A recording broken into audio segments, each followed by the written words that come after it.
2023 watu washaanza kutembea kwenda sherehe, na ndo hali za sikukuu, maandalizi ya shanza. Mtazamaji, karibu sana katika taarifa hizi, na mwanzo kabisa tuangazie tu baadhi ya taarifa ambazo tunazitupia jicho. Na moja kwa moja ni kwamba maafisa wa polisi kutumwa Haiti ni swala ambalo limekuwa na mjadala, na hii leo ripoti ya kamati ya bunge ya utawala na masuala ya usalama wa kitaifa kuhusu kupelekwa kwa maafisa wa polisi Haiti kujadiliwa bungeni hii leo. Mtazamaji, taarifa ambayo tunaiangazia, tutakuwa tunakujuza kadri muda unavyozidi kusonga. Vile vile taarifa nyingine ni kwamba kamati ya mambo ya kisheria katika bunge la kitaifa itakutana na wadau kujadili mswada wa adhabu ya kifo.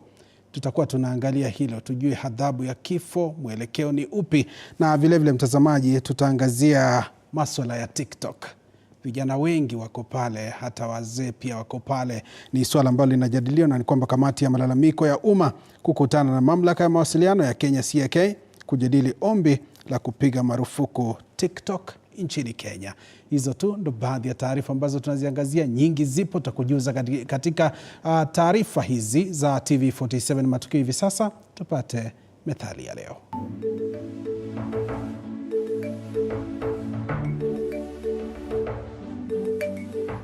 Methali ya leo: popo kadhani anamnyea Mungu, kumbe anajinyea mwenyewe. Popo ni mnyama mdogo kipofu mwenye bawa na afananaye na panya na hupenda kuruka usiku. Nyaa ni enda haja kubwa. Maana ya nje ya methali hii ni kwamba kwa kawaida popo hulewalewa kichwa chake kikiwa chini, ila hali miguu yake huelekea juu.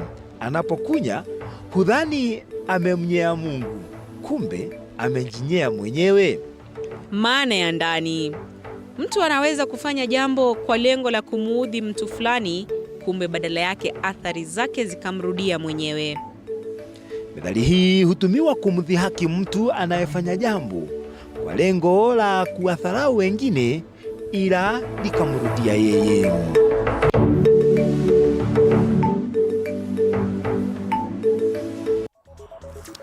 Na mtazamaji, sijui umejifunza kipi kutokana na methali hiyo. Mimi nimejifunza kwa kutumia methali hii: mdharau biu ubiuka. Wanakwetu wananiita Joashon Sare. Moja kwa moja tuangazie taarifa ambazo tunazitupia jicho. Ripoti ya kamati ya bunge ya utawala na usalama wa kitaifa kuhusu kupelekwa kwa maafisa wa polisi nchini Haiti inajadiliwa bungeni hivi sasa, unavyoona kwenye kiombo chako. Tuvuke moja kwa moja hadi katika majengo ya bunge tupate yanayojadiliwa kwa sasa. National Police Service, part of our national security organs, Honorable Speaker. And Honorable Speaker, if you read Article 239, because it is one thing, Honorable Speaker, for the Honorable Pio and I being a lawyer, and I'm not a lawyer, Honorable Speaker, and I have asserted I am not a lawyer, and I have no desire of... Allow the majority leader another 3 minutes to finish. Honorable Speaker, I was saying I have no desire of ever becoming a liar. And therefore, because lawyers, Honorable Speaker, are always intent on reading the law in the way it favors them, because that is what they do as liars. Therefore, Honorable Speaker, because I'm not a liar, Honorable Speaker, I read the Constitution as an accountant who is able to read good English, interprets the Constitution as it is. Article 239 is not ready. Point of order. Honorable Kajwang, TJ Kajwang. CJ Kajwang. Madam Speaker, of course the majority leader wants to have some very humorous opportunity in the House to make this debate lively. But Honorable Speaker, majority leader is calling us lawyers liars, and is calling you, who is on the seat of the Speaker, a great lady of this country, that all that you have done all your career is to be a liar, and is facing you eyeball to eyeball and calling you a liar in the National Assembly. Well, Otiende and I, we are small people in this society. But Madam Speaker, you of all the people, you are a liar. Madam Speaker, is he in order to call us lawyers who have struggled our horse years and practiced more than 30 years in this country, that we are just but liars? Honorable Leader of Majority, I hope to God you are not calling me a liar, but what I heard was that you were saying liar or lawyers. Please confirm that you're not calling the lawyers in the House liars. Clarify. You know, Honorable Speaker, I have tremendous respect for liars. And our pronunciation, Honorable Speaker, the other day I was having tea with my good friend, the Honorable TJ Kajwang. And the Honorable TJ Kajwang spoke to me about a sip. And I was wondering, what sip? And because we were sipping tea, Honorable Speaker, only to come to learn he was speaking about the ship that had deployed the oil in Mombasa. Therefore, our pronunciation, Honorable Speaker, based on where we come from, varies. And the Honorable TJ Kajwang should forgive me, because where I come from, L-R-W, where you have W and Y, we have that difficulty. So I have the advocates of this country, let me use the word advocates. The advocates who serve like the Honorable TJ Kajwang are great people, and including yourself, Honorable Speaker, and you know I have tremendous respect for you and other advocates in this country. But I was speaking about, I have no intention ever of becoming one of them, because I'm an accountant. And I'm able to read, because going back to my point, I'm able to read the Constitution and interpret it, because the Constitution is not written in a lot of legalese, it's plain English. And Article 239, Honorable Speaker, of the national security, that defines our national security organs, says that the national security organs are the Kenya Defense Forces, National Intelligence Services, and the National Police Service. And indeed, Honorable Speaker, if you read on Article 239, Sub-Article 6, it says that Parliament shall enact legislation to provide for the functions, organization, and administration of the national security organs. And therefore, our National Police Service is part and parcel of our national security organs that the National Security Council can seek to be deployed to restore order, or in case of emergency, as that has been sought in the country.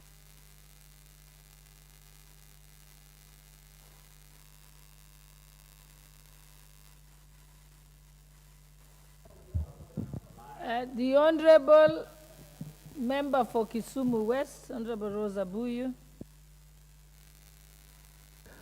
Honorable Speaker, thank you for this opportunity. From the onset, I'd like to say that I'm a member of the committee that has presented this motion. Madam Speaker, unfortunately, in the final stages, when this report was being written, I had to dash to my constituency, and therefore was not able to be present to append my signature as a dissenting voice to this report. Madam Speaker, I'm not an advocate and I'm not a lawyer, but I stand here to speak as a citizen of this country. Madam Speaker, I want to speak on behalf of millions of Kenyans who are not able to give their views this morning on this motion. Madam Speaker, I speak for thousands of residents in Lamu. I speak for thousands of residents in the North Rift. Madam Speaker, I stand to speak for residents who are in Northeastern. And I also stand to speak for all those residents in Sondu who in the recent past have experienced the skirmishes of the clashes that have cost many Kenyans their lives. Madam Speaker, the UN recommendation report clearly states that there should be one policeman at a ratio of 450 citizens. In Kenya today, Madam Speaker, we have one policeman to the ratio of 1,152 Kenyans. Madam Speaker, the result of this can clearly be seen in this country, where the impact of few police officers is felt in the violent occurrences in many parts of this country, where many Kenyans end up losing their lives. Madam Speaker, we've been told that security does not lie in the numbers of security officers. That might be true. But, Madam Speaker, you can only train and make good quality of numbers that you have. Madam Speaker, we know that charity begins at home. Madam Speaker, where is the sense in taking 1,000 police officers to Haiti when Kenyans are dying in need of protection, in need of service from their police officers? Madam Speaker, the government or the head of the government took an oath to protect the lives of its citizens. Madam Speaker, you don't protect the lives of your citizens by taking police officers who are supposed to protect them away from them to a land called Haiti. You can only protect their lives by enhancing the numbers and enhancing the security amongst your citizens. Madam Speaker, we've also been told in this report, and we've heard from the leader of majority, that Kenya owes it to the international community, which we are part of. Madam Speaker, if you cannot contain and protect lives of your people, surely where do you have the guts to take away to protect lives of people in Haiti? Madam Speaker, we've been told that Haiti is a land of gangs where no president can sit pretty, because so far 4 presidents have been beheaded and murdered, and the gangs maraud the whole land of Haiti. Madam Speaker, I want to agree with our leader of minority that in taking these 1,000 officers to Haiti, we are actually doing nothing but sending them there as sacrificial lamb. Because in a country that's ruled by gangs, in a country where there's no law and order, in a country where there's no respect for human life, why, Madam Speaker, give me one reason why we take 1,000 of our officers into that land. Madam Speaker, I stand here to register my dissent and opposition to this project of taking our members to... Mike. Honorable Speaker, I'm sorry to disrupt my sister. Honorable Buyu to finish. Honorable Speaker, I was rising on standing order 106 on irrelevance and repetition because I've listened to the Honorable Rosa Buyu continuously repeat herself on issues to do with Sondu. And when I looked at the motion before the House, Honorable Speaker, at least towards the end as she was completing, she was speaking about Haiti because the debate was on the deployment to Haiti. Honorable Speaker, more importantly, I have a copy of the report. And the Honorable Rosa Buyu, as she has asserted, is a member of this committee. And Honorable Speaker, I was going to advise Honorable Speaker, the kind of things Honorable Rosa Buyu was alluding to are things I have seen a very diligent member of that committee in the name of Honorable Kaluma, what he did. He has been able to express himself in a dissenting report. The Honorable Rosa Buyu, I'm told, never even attended the committee sittings to benefit from, and the minutes are there, Honorable Speaker. I'm not just speaking to things I do not know because minutes of the committee are in the report. The Honorable Rosa Buyu never attended a single meeting of the committee and now seeks to speak to the gallery with a lot of irrelevancies about Sondu and other areas. Honorable Speaker, I will just beg that we be relevant in line with Standing Order 106 and restrict ourselves to the issue of Haiti, not Sondu, not Kikuyu, not Baringo, and other areas, Honorable Speaker. I think, Honorable Rosa, I'll give you 2 minutes so that you can finish because you were interrupted. Thank you, Madam Speaker. Madam Speaker, for the records, I was in the meeting, the joint meeting of the 2 committees, Committee of National Assembly and Committee of the Senate. And I deliberated, and even in that committee, I actually voiced my opposition. Madam Speaker, I've clearly stated that I wasn't able to come in the last committee when the report was being finalized because I owe it to my people to be in the constituency when the duty calls, and I was there. Madam Speaker, the reason why I'm talking about Sondu, Baringo, Lamu, Northeastern, and the other places is because those places are experiencing violent, that's actually leading to deaths of many people, Madam Speaker. It is the police who are charged with responsibility to protect Kenyans. These are the police we want to take away from Kenyans, to take to Haiti. Madam Speaker, the leader of majority sometimes should learn to be relevant himself instead of standing up on useless point of orders. Thank you, Madam Speaker.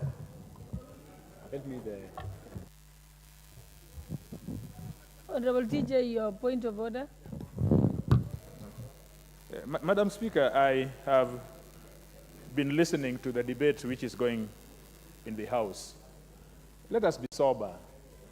The onerous duty, Madam Speaker, that has been given to us as the National Assembly to approve forces deployment is a very important thing. And so let us take out emotions and let us look at facts, because this, in my recollection, is the very first time we are doing this. And at the end of the day, it will be our appendage to the force distribution or deployment as a mandate of the National Assembly. Madam Speaker, I'm just looking at the law so that we do not do something unconstitutional and so that we don't do something outside the law. Section 108 of the Police Service Act states that the President may, on the application of the government of a reciprocating country and so on. I have looked at the functions. Madam Speaker, I've looked at the functions of the police service, and I have looked through all the functions that are given to the Inspector General, except for 108, the only section in which the President may send police service is section 108. The rest of the sections, police service are a homeland. They protect inside the country. The only place in which police service can go outside the country is under 108. And under 108, it begins by saying the President can do that, but in a reciprocating country. Madam Speaker, I would want the chair to express itself to apply its mind to whether Haiti is a reciprocating country. Whether Haiti is a reciprocating country.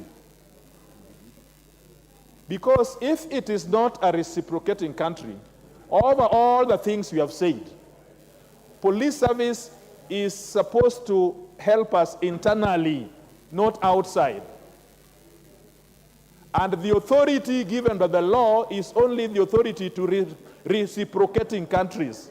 And so, Madam Speaker, I think this is a very important issue that even as we are going on, I don't say that we stay the proceedings, but I'm asking that the speakership should apply its mind and come back with a reasoned communication from the chair, whether in the facts of this matter, Haiti is a reciprocating country for which we as National Assembly have the requisite jurisdiction to approve the forces to go to a foreign country. Thank you so much, Madam Speaker.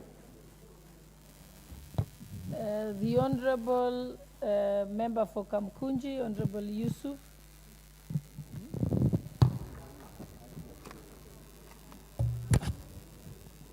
Thank you, Madam Speaker. I stand to support this resolution, and I do so as a former member of the United Nations and full respect for the UN Charter and our role as a member of the international community. In fact, Madam Speaker, the Haiti government had requested the United Nations Security Council to help the stabilization of that country, on whose security situation is in dire straits at the moment. The situation in Haiti is grim. Law and order has collapsed, and the people of Haiti and the government of Haiti need support. And as a result of that, the UN Security Council passed a resolution. This is a resolution which was passed on the 2nd of October 2023, which approved the deployment of UN troops and UN police to stabilize the situation in Haiti. And every UN resolution has, which deploys peacekeeping, has a police component under Chapter 6 or and Chapter 7 of the UN Charter. The UN has the powers to deploy peacekeeping forces, enforcement forces, and that includes a police component, which in this particular case, the Republic of Kenya has been asked, and at the request of the Haitian government, and at the request of the United Nations. We are now obliged to deploy a police force to Haiti. We are not an island, Madam Speaker. We don't live in an isolated world. We are part of the international community, and Haiti is not an isolated country for us. Haitians are of African descent, and Kenya, as a member of the African Union, fully supports not only the 55 African countries that are members of the African Union and also members of the United Nations, but all the countries with people of African descent, which includes the entire Caribbean nations, Brazil, and many other countries. And with the history of Haiti as it is, we've had a major interaction with the people and the leadership of Haiti over the years. From 1945, if you remember, when the Pan-African Conference was held in Manchester in the UK, the 5th Pan-African Conference, Jomo Kenyatta, who became our president, attended that. We also had a Haitian delegation. We had a large number of Caribbean delegation, including CLR James, William Dubois. So we have always been part of the Pan-African movement, of which at Haiti, as an important country, is an integral part. We are not, this is not the first time we are deploying internationally, Madam Speaker. There's a lot of commotion here. Can you, Honorable Speaker, we cannot engage in a proper debate. we're having serious disruption from Korea here. I can. A very important member. Madam Speaker. Honorable Caroli, please do not address the member. You can only address the House through the chair. Okay, proceed, Honorable. Madam Speaker, for the information of this House, this is not the first time Kenya has deployed internationally in peacekeeping operations. We have deployed more than 15 times. I personally remember serving in a number of peacekeeping missions. We deployed in East Timor. East Timor at that time did not have a government. The government had collapsed, and the United Nations deployed peacekeeping forces and ran that country until it became independent. And we had a police force. We have also deployed, Madam Speaker, in Namibia, in Cambodia, in Yugoslavia, in Bosnia-Herzegovina, in East Timor, as I have said, in Sierra Leone, in Kosovo, in Angola. And at the moment, we have police officers serving in conflict areas in South Sudan, in Somalia, the Democratic Republic of Congo, Sudan, and Western Sahara. So our forces have been in place, and therefore what we are doing now is just deploying in support of a UN resolution to keep peace in Haiti. And we need to support the people of Haiti. We need to be part of the solution to the problem of Haiti. And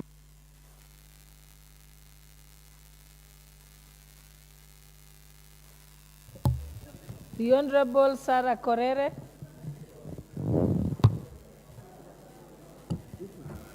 Thank you, Madam Speaker. Madam Speaker, I also rise to support the motion. And indeed, Madam Speaker, this motion is properly before this House. Madam Speaker, it is true that Kenya is a member of the United Nations, and we have the responsibility to be our brother's keeper.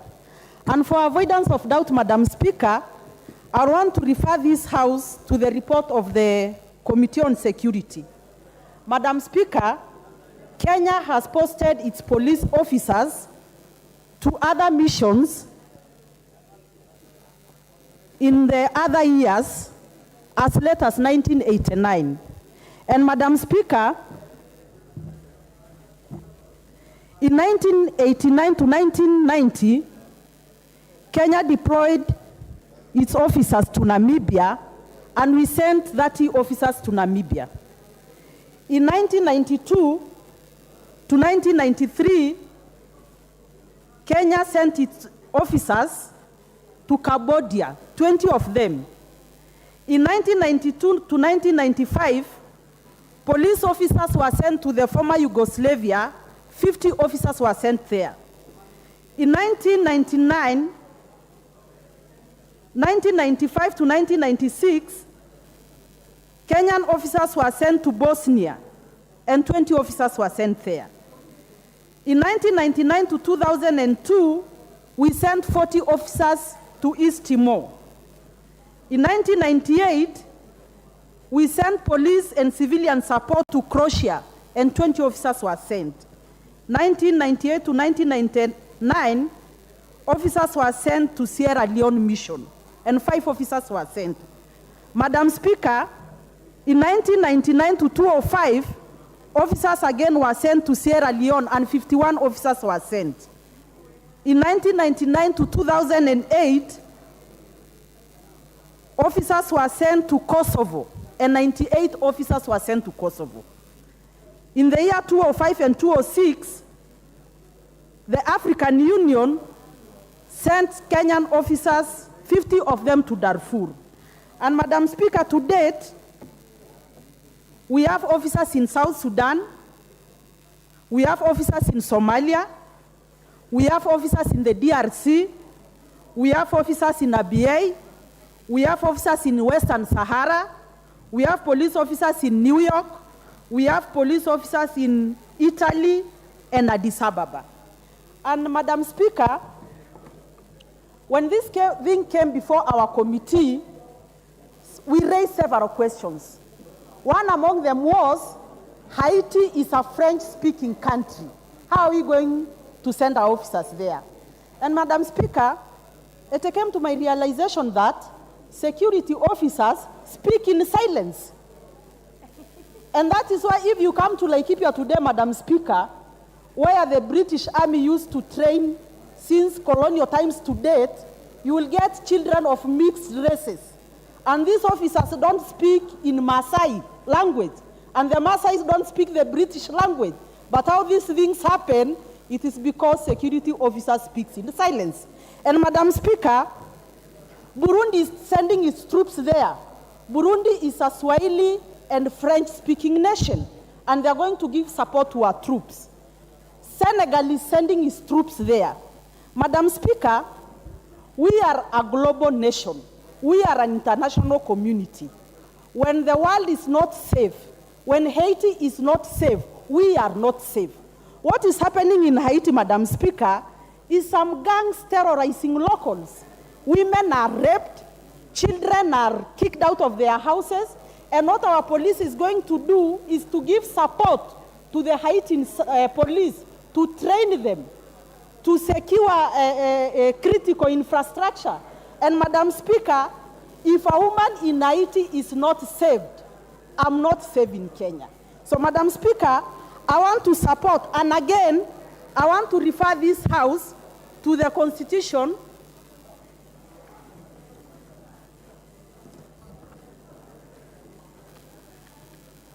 the National Police Act, Section 1081. And Madam Speaker, unless we are speaking in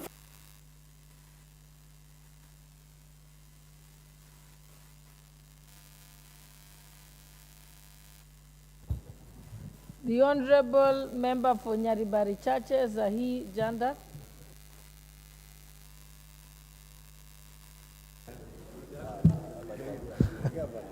Thank you, Madam Speaker. Madam Speaker, I rise to support the Haiti motion because, Madam Speaker, we are a global community of nations, and it is absolutely essential for Kenya, together with other multinationals, to help Haiti. It is a matter of humanitarian consideration to help offer support to our brothers and sisters in Haiti. Madam Speaker, the sole aim is to help usher in stability, development, and democratic governance through a political framework owned and driven by the people of Haiti. Madam Speaker, it was through a request by the UN Security Council of the deployment of multinational security missions to Haiti. Kenya, Madam Speaker, will help to reinforce Haiti National Police Force. Madam Speaker, I fully support the deployment of Kenyan Police Force. Madam Speaker,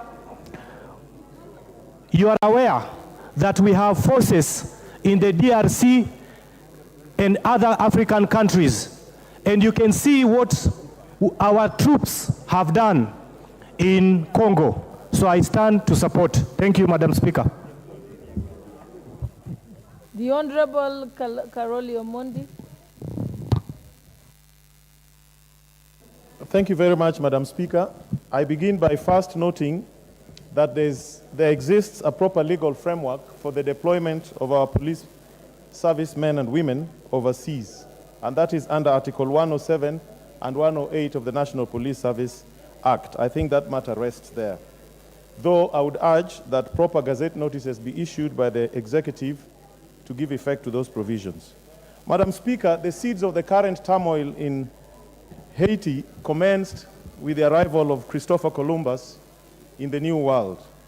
And if you've had the privilege of reading the book by C.L.R. James, The Black Jacobins, who was a teacher of my friend who has just left here, the member for Kamkunji, he begins by saying, Christopher Columbus landed in the New World and after praising God, urgently inquired for gold. In other words, it was an expedition of exploitation.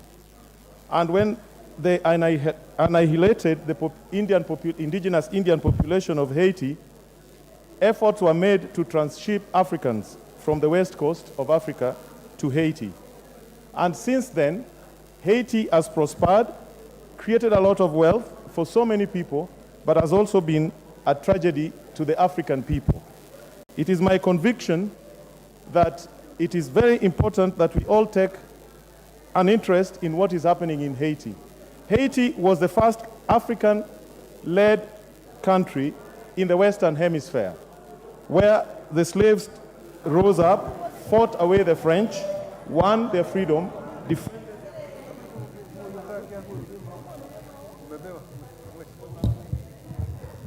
The Honorable Member for Belgut. Member for Belgut is not there. The Honorable Member for Tindiret.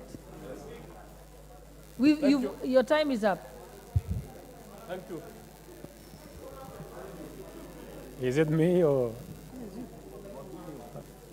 Let's give the Honorable Chair now that he has arrived. Thank you, Honorable Speaker. Allow me also to add my voice on the deployment to Haiti. And like many of my colleagues have said, in fact, I really don't understand why they do not involve the Defense Committee on this matter. And I've listened to TJ Kajwang. I just want to invite him also to look at the Act. If you look at the discretion, you will go to 108.1, and you will see the President will also interpret the discretion differently. But I don't want to go to the details. Let me just go to the humanitarian bit of why we need our police officers to be in Haiti as soon as possible. Honorable Speaker, we've done, this country has been on different missions before, with people on missions on countries where we are not even related in any way, not in color, not in religion, but we participated. Our officers have been to Kosovo, our officers have been to Sierra Leone, our officers have been to East Timor. In fact, the Deputy DIG, Gabo himself, led a mission that did so well in East Timor. And it is part of the reasons why we must deploy our officers to Haiti. Kenya in 2018 was recognized, and 28 officers by the United Nations, and promoted. In fact, the United Nations took one of the officers, the Chief Inspector of Police, Kerubo, and retained in the UN because of the deployment that had been done to Southern Sudan and the work that they did in Southern Sudan, and in recognition for their distinguished service in Southern Sudan in trying to restore peace in that country. Our officers were recognized by the United Nations, and on 26th June of 2028, 23 Kenyan police officers were awarded different medals of recognition for that effort. Honorable Speaker, foreign policy is hinged on 5 pillars. There is peace diplomacy, economic diplomacy, environmental diplomacy, cultural diplomacy, and diaspora diplomacy. This country must continuously be the anchor of peace that it is. We must continuously engage in making sure that the regions that we've been asked or deployed, we as a country are able to participate in restoring peace within the region. Honorable Speaker, Kenya has done so well. We've like I did mention in the beginning of the week, shortly our officers from Somali who have restored relative calm will be on a drawdown coming back to the country.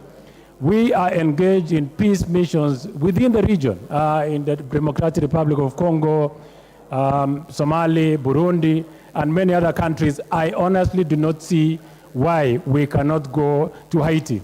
The problem in Haiti, and we should also be very fair, Kenya, this is the gangs, and they are only in the capital of Haiti, that is Port-au-Prince. The gangs that Haiti is dealing with are about 200 gangs. This country before, and the records are here in this house, in the year 2017, we were told Kenya had 325 gangs, including Mungiki, including Chingororo, and many other gangs that we have. Honorable Soro is not amused about Chingororo, but all of them were quelled by our police officers. Honorable Speaker, I want to submit that our officers are able, and there is no reason why we should not deploy our officers to Haiti. Honorable Speaker, I support. The Honorable Member for Lari, Honorable Joseph Kahangera.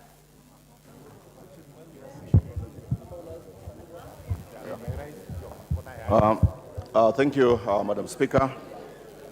I raise under Standing Order 95, considering that we have had many members who are supporting and those who are opposed, considering also that we have more important business before the House. Madam Speaker, I wish to ask that the mover be called to reply. It seems it's the mood of the House that I should...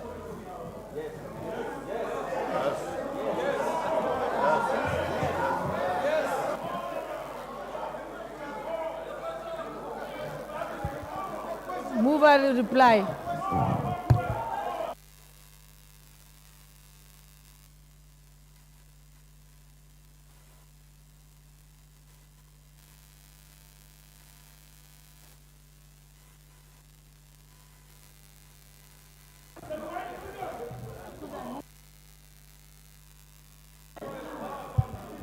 It seems it's the mood of the House. I should put the question. Honorable members, I now...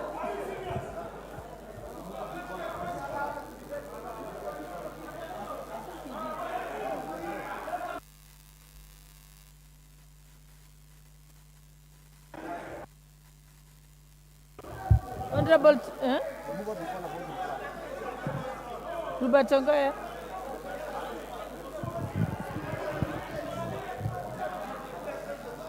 Honorable members, it's hard to decide, so we'll proceed with this first.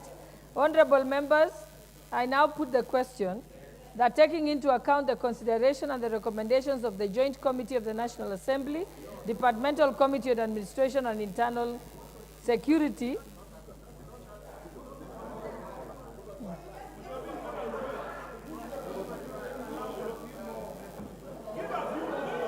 that the Joint Committee of the National Assembly, led by the Honorable Member of Tongoya as the chair, be called to reply.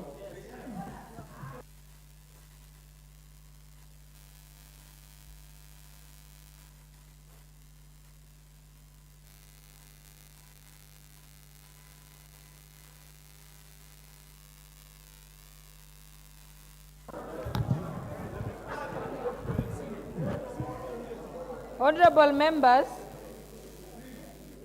I now put the question that taking into consideration,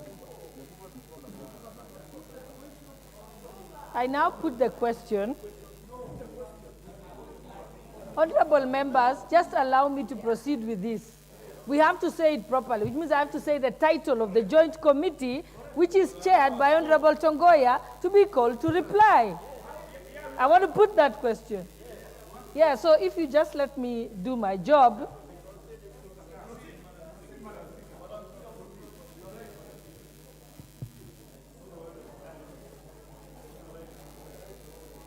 Honorable members, because there is a dispute as to whether we should whether the mover should reply or not. Isn't that the question before the House? So I want to ask, I want to ask whether the House is in agreement. You will have an opportunity to decide as the House whether the mover should be called to reply or not. Okay, honorable member, when you finish making your altercation.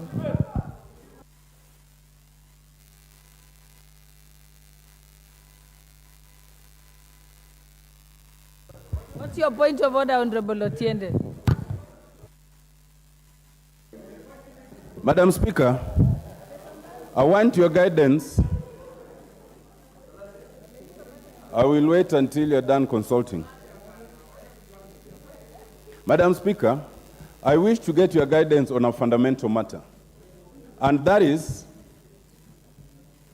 the fact that this being a house of debate, usually the minority will have their say and the majority will have their way. Madam Speaker, I want to bring to your attention that it may not be easy for you to determine who is the majority and who is the minority. But it is clear that in the course of this very short debate, it is the majority who have had the greatest contribution in the following manner. The Honorable Yusuf came to the minority side and is clearly of the majority side. The Honorable Korere came to the minority side, is clearly of the majority side, with the result that being minority, we are not even, I'm on a point of order, Mr. Majority Leader, I'm on a point of order. You can't be on a point of order Honorable So Otiende, all I wanted, your guidance is this. The guidance I want is this. I will give you the guidance. Yes. Where it is clear that the minority is denied both their say and clearly their way, is that in line with the parliamentary standing orders? Honorable Otiende, the mere fact that somebody is from the minority side doesn't mean that they are required to always object or not support the report. The point is that the minority side got the opportunity equal to that of the majority side. If the members of the minority side decided to support the majority side, that is within the prerogative of those individual members. And honorable members, because there seems to be disagreement as to whether the mover should reply or not, I will put the question as to whether the mover should reply or not, and then you will have the chance to have your ayes and nays. Honorable members, I now put the question that the mover be called to reply. Will as many as of the contrary opinion say nay? The ayes have it.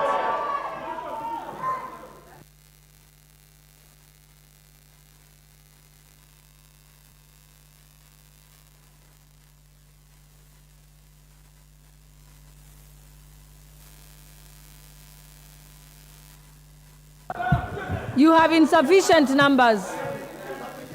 You don't have sufficient numbers.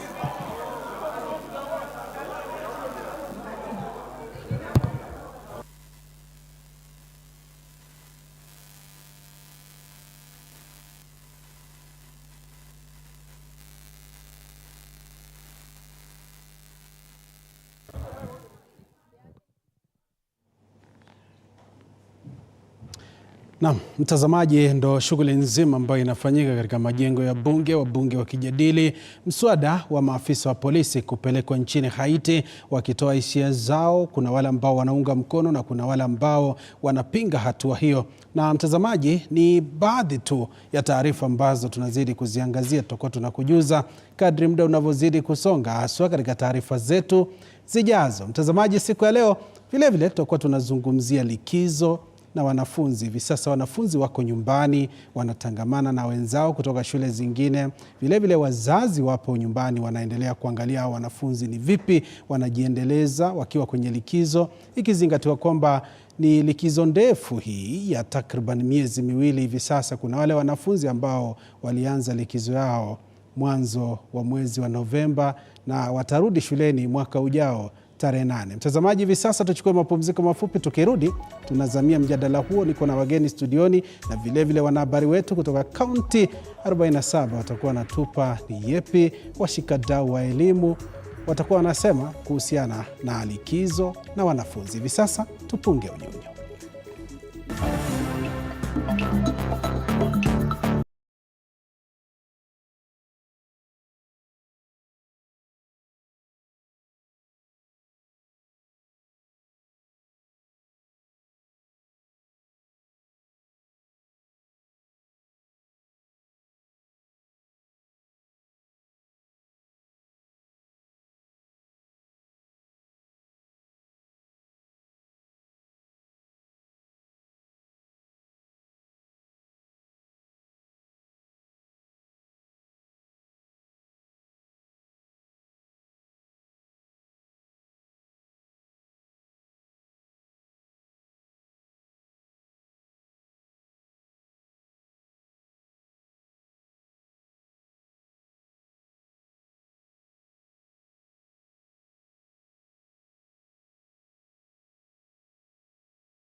Na mtazamaji, karibu tena, tuzidishe gumzo letu. Tumekuwa na mazungumzo, wabunge wakijadili swala la polisi kutumwa nchini Haiti, na sasa tumevuka upande wa pili ili tuweze kuzungumzia swala hili la likizo na wanafunzi. Hivi sasa nilivyokuarifu, wanafunzi wako nyumbani wakiendelea na likizo yao ndefu ili wakijiandaa kwa kufunguliwa kwa shule kwa muhula wa kwanza mwaka 2024. Mengi yamechipuza namna wanafunzi hao wanavyojiendeleza nyumbani, kwa sababu mazingira sasa si ya shule tena, ni mazingira ya nyumbani. Kuna masuala mengi ambayo yanajitokeza, sijui hisia zako ni zipi? Sema nasi kupitia mitandao yetu ya kijamii kwenye Facebook TV47 Kenya, ingia pale kwenye akaunti yetu ya X TV47 News, na ingia kwenye akaunti yangu pia ya X @JoshonSare.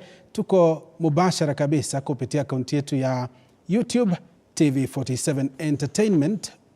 tuachie hisia zako, maoni yako, maswali yako, ili tuweze kuwauliza wataalamu wetu ndani ya studio. Moja kwa moja ni watambulisha wageni wetu. Aliye kando nami hapa karibu ni Ann ama Winnie Ann, ambaye ni mtaalamu wa elimu. Karibu sana Winnie. Asante, nashukuru. Karibu. Mwingine niko naye hapa ni Joseph Kathono, ambaye ni mshauri nasaha wa kuangazia masuala ya saikolojia ya wanafunzi na vile vile saikolojia ya watu wazima. Karibu sana bwana Joseph. Nashukuru sana. Moja kwa moja nianze nawe. Yes. Hivi sasa tunaona wanafunzi wako nyumbani na tunajua mazingira ni tofauti na ni masuala ambayo yanaathiri afya ya akili. Labda kwa mtazamo wako kama wazazi wamejiandaa kukaa na wanafunzi wakati huu? Asante kwa kuwa na hii hoja. Ndio. Na nafurahia kuwa hata na mtaalamu wa elimu. Ndio. Na kwa hii TV47 imekuwa kubwa sana, inafikia watu wengi. So umeuliza swali mzuri sana. Sana sana familia ni nini? Familia ni wazazi na watoto. Na kwa wale wanakaa kwa hiyo familia wanapaswa waweze kufaidika. Na wale wanafaidika sana ni watoto. Na mtu yote ako na mtoto ama ni mzazi, angetaka watoto wake waweze kusaidika. Wakati huu wa likizo ndio tunaweza patana na watoto wetu. Kwa kimombo tunasema boarding. Maybe kuna wale walikuwa wa ile zile za mabweni ama boarding, wameweza kurudi pale nyumbani. Wale walikuwa wanaenda kila siku, sasa hivi wako na wakati wa kukaa na wazazi wao. So kwa hali ya saikolojia wanaweza pata nafasi mzuri sana kuweza kujulikana kama kuna shida kidogo maybe inaweza tatuliwa. Kuna wale wazazi hata wajai kuwa nafasi ya kukaa na watoto hata siku hata moja, sasa hivi wako na wakati wa kukaa na wao. Kitambo ilikuwa maybe ni wakati wa ile mid term ama zile holiday ndogo ndogo ama weekend wanaweza shikana kidogo, but sasa hivi wako na siku mzima kuweza kuwafunza kama mambo ya kupika, mambo ya kutembeleana, mambo ya kucheza pale nje na kutembeleana. Na alafu tukiongea sana, kwa sababu mimi ni mwana saikolojia, kuna yetu tunasemanga dhuluma kwa watoto. Sasa hii ndio wale watu wanakaa nao watoto wanaweza wakosea.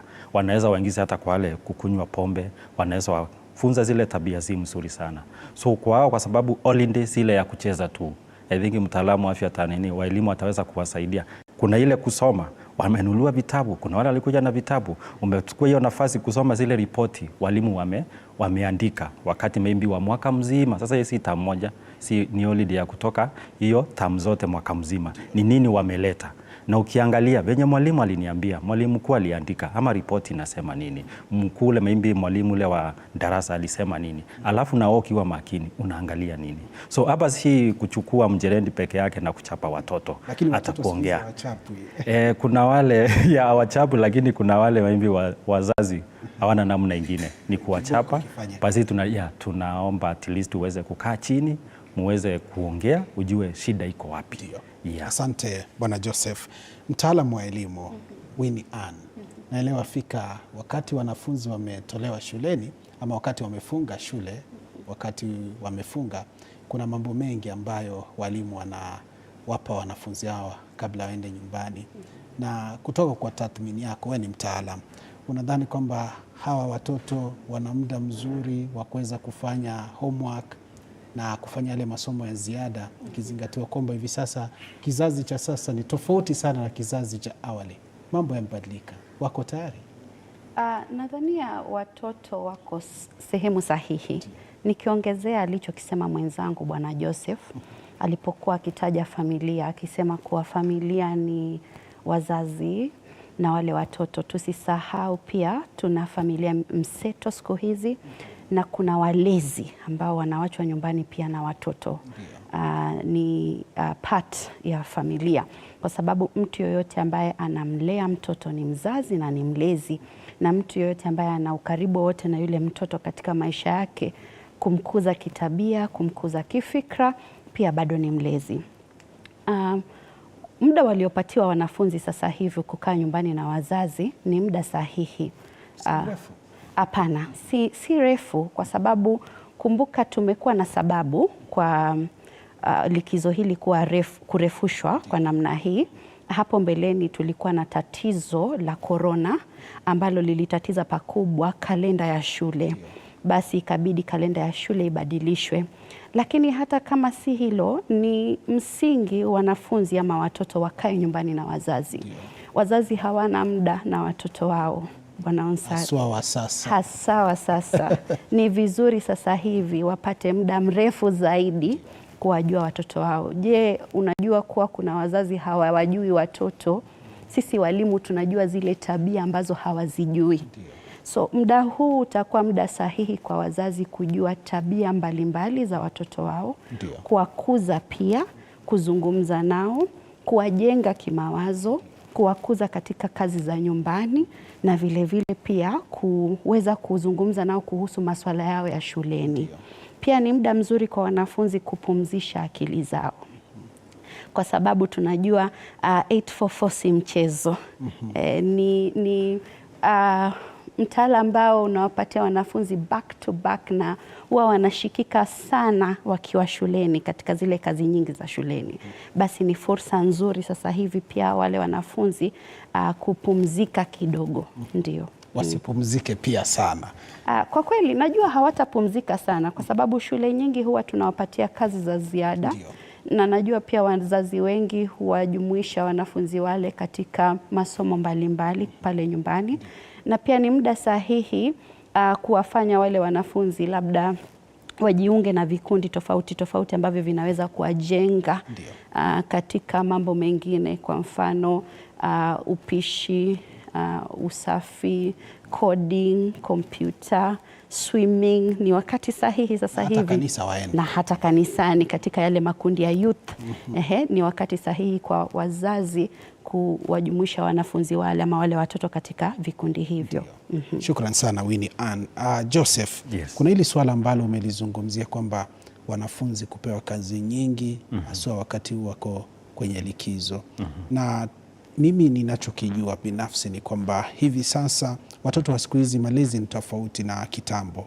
Na unapata kwamba watoto wa siku hizi wao wacheze zile games, watoke waende kutembea alafu watarudi, kwa sababu tunajua kwamba we have career parents now. Wengi wao wako kazini, lazima watimize jukumu ambalo wako nalo kule kazini. Na hivyo unapata kwamba wale ambao ni wasaidizi, vijakazi ambao wako pale nyumbani, ndio ambao wanajukumika zaidi katika kusaidia wale watoto. Unadhani hatujapoteza katika malezi ya watoto kipindi hiki cha likizo? Umeleta hoja kubwa, na hiyo hoja ni ile tunapaswa kufurahia na kusaidia wale wazazi wanaosaidiwa, kwa sababu lazima wazazi watafute pesa, kwa sababu karo inakuja, hao watoto wanataka mavazi, Christmas inakuja. Najua hivi karibuni mtaanzia kuwawekea nyimbo za Christmas hapa, na waanzie kupenda kuvaa zile nguo na kukula vizuri. So kwa wazazi wale wako wakaria, wanaenda kazi, wanakuja jioni, wanapaswa kuwa na mtu wa kuwasaidia. Na watu wa kuwasaidia ni watu, nafikiria ni watu wazuri, si watu wabaya vile watu wanadhania. So hawa watoto wanaweza soma, wanaweza kuwa na watu wa kuwasaidia pale nyumbani, but ile kitu wanaweza fanya hawa wazazi, at least wakati wanakuja wanataka kujua mtoto ameshida vipi. Sasa hii kuna hii teknolojia, uko na simu, unaweza piga simu, huyu mtoto niliacha afanye homework, umemsaidia. Na kama uko na pesa kidogo, unaweza mtafutia mwalimu kidogo kumsaidia pale. Na kama nyumbani kwenu kuna wale ama neighbors wale wanaweza saidia watoto, kuna ile instead waende wacheze peke yake, at least wanapata nafasi kidogo kutoka kule kwa kucheza, at least wanarudi kama ni lisali moja, wanasoma kidogo, wanapata mtu wa kuangaidi. Ukiangalia kwa familia zetu tumebarikiwa sana. Kuna watu wamemaliza class 8, wanaweza funza hao wengine wako ile darasa maybe la 7 kuenda chini. Kuna wale maybe wamemaliza form 4 ama wako kidato maybe cha pili, wanaweza saidia wale wengine. So kuna ile tunawasaidia wakuwe na ile teamwork. Na unajua ukisaidia watoto kuwa na teamwork pale nyumbani, kumaanisha maisha yao. Hata kwa hii studio mko na ile teamwork, unajua siwezi fanya peke yangu. So hata yes, hata pale nyumbani wewe mzazi huwezi fanya yako peke yako. Na tunaangalia kuna wale wazazi ama watoto hawana wazazi wale wamezaliwa na wao maybe, lakini wako na wale wasaidizi, kuna wale guidance, kuna wale maybe wako watali maybe nyumbani zile za watoto wanawekwa pale, hawana mahali pa kwenda nyumbani. So ni wakati sisi tunajipeana, tunasaidia, kwa sababu tunasema hao ndio viongozi wa kesho. Tunataka kuwasaidia, tunaharibu viongozi. Ndio. Asante, shikilia hapo mtazamaji. Ndo gumza ambalo tuko nalo hapa studioni. Kikubwa zaidi, endelea kusema nasi kupitia mitandao yetu ya kijamii, Facebook TV47 Kenya, ingia kwenye akaunti yetu ya X TV47 News, na vile kuna nambari ya rafa fupi ambayo iko kwenye kiwambo chako, nambari ikiwa ni 22047. Tuma maoni yako, uliza swali, ni vipi unafaa kuishi na wanafunzi wakati wa likizo. Likizo ndefu ndio, lakini nzuri kwa wanafunzi, na pia ina madhara yake ambayo tutakuwa tunayaangazia katika muda usiokuwa mrefu.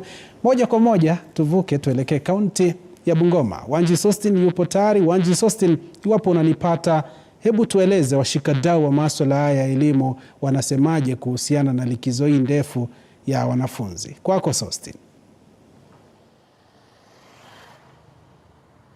Naam, Joash, jinsi ambavyo unajua ni kweli kwamba hapa katika kaunti ya Bungoma ni kaunti mojawapo ambayo imekuwa ikikumbana na visa vya mimba za mapema, na kumbuka kwamba visa hivi mara mingi huwa vinatokea wakati watoto hawa wako kwenye likizo. Na kumbuka kwamba likizo ya mwaka huu iliweza kuanza Novemba na itaenda mpaka mwaka kesho hapo Januari, na kuna muda mwingi wa watoto kukaa nyumbani. Hebu tuweze tu kuwahusisha wakazi hapa, tuone ni changamoto zipi ambazo watoto huwa wanapitia wazazi wakiwa nyumbani. Tukianza na kaka hapa. Kaka, karibia hapa kwa utangulizi wa majina.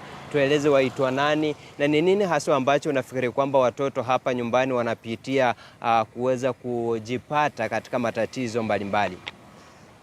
Kwanza kabisa kwa majina naitwa Wambura Victor, nikiwa mkaaji wa eneo hili la Bungoma. Na aswa kabisa kama vile wamesema kwamba kuna likizo ndefu ya wanafunzi. Tunaanza saizi, tuna miezi 2. Na aswa kabisa katika kaunti hii ni kwamba wanafunzi wengi, hata ukiangalia katika hii tauni yetu ya Bungoma, wanafunzi wengi wazazi wamewaachilia kwa kufanya biashara, aswa watoto wasichana. Wako hapo kwa kufanya biashara ndogo ndogo, kutembeza, na unajua hizo biashara ni kama kuweka vifaranga na mwewe karibu. Sababu wakati hao watoto wasichana wanatembea, hiyo ndio wanatamaniwa na wengi. Mara mingi baada ya mtu kununua kitu, kwanza anataka kwanza aulizie huyo mtoto msichana, kwanza muongeleshe, kwanza mkubali, ndio kwanza amuuzie hiyo kitu. Kwa hivyo dairi wazi kwamba hao watoto wako katika hatari. Kwa hivyo mimi ile kitu nataka kusema kwamba wazazi wajaribu kuzingatia ama wajaribu kulinda watoto wao. Na tena kuachilia watoto mara wanaenda kutembelea nyanya zao huko. Usema ukweli kwamba nyanya hana majukumu yoyote ya malezi ya mtoto msichana wa siku hizi. Sababu hii wakati wa generation ya saa hii, watoto sasa wamechanuka na wana akili mingi. Kwa hivyo kuepukana na hizi mimba za mapema ni kwamba wazazi wafanye nini? Wajaribu kulinda watoto wao. Sawa sawa. Ya pili ni kwamba wakati wa jioni tunaona kwamba tunapata watoto wadogo wengi katika barabara. Yaani watoto hawa wameachiliwa na wazazi kurandaranda tu mtaani. Sasa hivyo inachangia mara mingi hawa watoto kupata mimba za mapema. Na tunaomba kwamba serikali iweze kuingilia kati iwapo tutakuwa na watoto wengi sokoni kama aswa hii tauni ya Bungoma. Ukitembea hata ukitoka hapo ukifika hapo unapata hawa watoto ni wengi wao ndio wanafanya biashara na ni watoto wasichana. Kwa hivyo serikali ichukue jukumu ya at least waanze kutafuta kujua kwamba huyu ni mtoto wa shule, mtoto mshola akifunga anachukua biashara. Kama ni mfulana akitoka shuleni anapewa pikipiki na baba yake. So unaona kwamba hawa wazazi watoto wa fulana hawa wengi ndio boda wa hii town. Unaona? Sasa hivyo hata wakati watakuwa wakirejea shuleni, huyu mtoto hana matumaini ya kusoma sababu tayari amezoea kushika pesa. Na unajua hii mambo na bodaboda nayo, na hii mambo na bodaboda ni rahisi sana. Juu mtu hata uliza kwamba wewe ni mwanafunzi, wewe ni mzazi, haja yake anataka afikishwe. Na ndio unaona vijana mara mingi hata ukiangalia baba hii Bungoma vijana wadogo ndio wanaendesha pikipiki. Na hiyo pia inachangia kwanza mtoto kuchanuka na hata ana uwezo wa kuoa mapema. Unaona? Na shukrani. Joash huyu bingwa ameweza kunena vyema sana na ameweza kuelezea masuala mawili muhimu, sekta ya bodaboda hapa katika kaunti ya Bungoma na vilevile kuwahusisha vijana katika masuala ya biashara hapa na pale. Haya yote yanatokana na umaskini, lindi la umaskini kutoka eneo hili, na amesema kwamba iwapo sekta husika itaingilia kati na kuona kwamba wanawaepusha hawa watoto kufanya biashara za kuendesha pikipiki na vilevile kuendesha biashara hapa mijini, basi bila shaka watoto watarejea shule mwaka kesho pasipo na tatizo lolote. Hayo ni kwa sasa kutoka kaunti ya Bungoma, na rejesha kwako. Mimi ni Wanji Sostin. Naam, shukran sana Wanji Sostin, ukitujia mubashara kutoka gatuzi la Bungoma, ukitujuza tu hisia za wakazi kuhusiana na likizo na wanafunzi. Mtazamaji, tunaendeleza gumzo hili hapa studioni na vilevile mashinani. Hivi sasa tuvuke hadi katika kaunti ya Turkana. Mwanahabari wetu Kitio Mika Maasai yupo tayari. Kitio, usukani kwako. Naam, asante sana mwenzangu Josh Onzare. Bila shaka tunakujia moja kwa moja kutoka kaunti hii ya Turkana, hususan hapa mjini Lodwar. Ni mbinu gani wazazi wataweza kuwalinda wanao wanapokuwa nyumbani katika likizo hii ndevu? Pengine uanze kwa majina na utuambie wewe ni mchungaji wa kanisa lipi, na ni mbinu gani ambao wazazi wako nyumbani na wanawe? Je, watoto watalindwa namna gani? Asante sana, naitwa mchungaji Sami Konkara, mchungaji wa kanisa la Word of Life hapa Lodwar. Na kwa hivyo katika nyakati hizi ambazo ni za likizo ndefu, kuna changamoto mingi sana kwa watoto wetu, na hivyo kama kanisa tuko na jukumu kwa wazazi wetu ili tukaweze kuwahifadhi na kuwalinda watoto wetu wawe katika njia bora. Tunafaa tukaweze wazazi kuonyesha mfano mwema. Je, ni mbinu gani ambazo wazazi wanaweza kutumia ili kuleta mazingira bora katika familia yao? Asante sana. Wakati huu wa likizo kuna mambo mengi, especially madawa ya kulevya ambayo inasababishwa na influence from the company. Kwa hivyo kama wazazi tunawauliza pia wakaweze kuweka lengo ama kuset target ama kuweka limit. Waweze kuweka limit na wakaweze kufuatilia nidhamu ambayo wamewekea kwa watoto wao. Kwa mfano, ukiambia mtoto usiingie hapa ikipita saa 1, akiingia saa 2, hakikisha umempatia discipline ya kutosha. Mtoto asiingie saa 3 ya usiku, saa 4 ya usiku na wewe umenyamaza. Kwa hivyo wazazi tukaweze kuweka limits na tukaweze kufuatilia nidhamu. Hiyo itaweza kuwawezesha watoto wetu kuweza kuishi katika njia bora hii wakati wa likizo. Naam, asante sana. Onzare huyu ni mchungaji wa kanisa la hapa mjini Lodwar. Karibu sana Sheikh. Acha nisungumze Onzare, nisungumze na Sheikh hapa hivi. Anza kwa majina yako na utuambie wewe ni kutoka msikiti upi hapa Lodwar, na je, watawezeshaje watoto kuweza kukaa katika mazingira bora? Kwa majina naitwa Sheikh Mohamed Elvis. Mimi ni imamu na mhubiri, nashiriki katika msikiti wa Jamia hapa Lodwar. Kwa hakika ni majukumu ya wazazi kuwalinda na kuwalea watoto wao, haswa wakati tunakaribia katika siku ambazo kwamba ni za sherehe mbalimbali. Miongoni mwa sherehe kama hizo ni sherehe za Krismasi ambazo zitakuwa mwezi ujao. Vile vile kuna sherehe ya tarehe mosi au tarehe 1 katika mwaka mpya.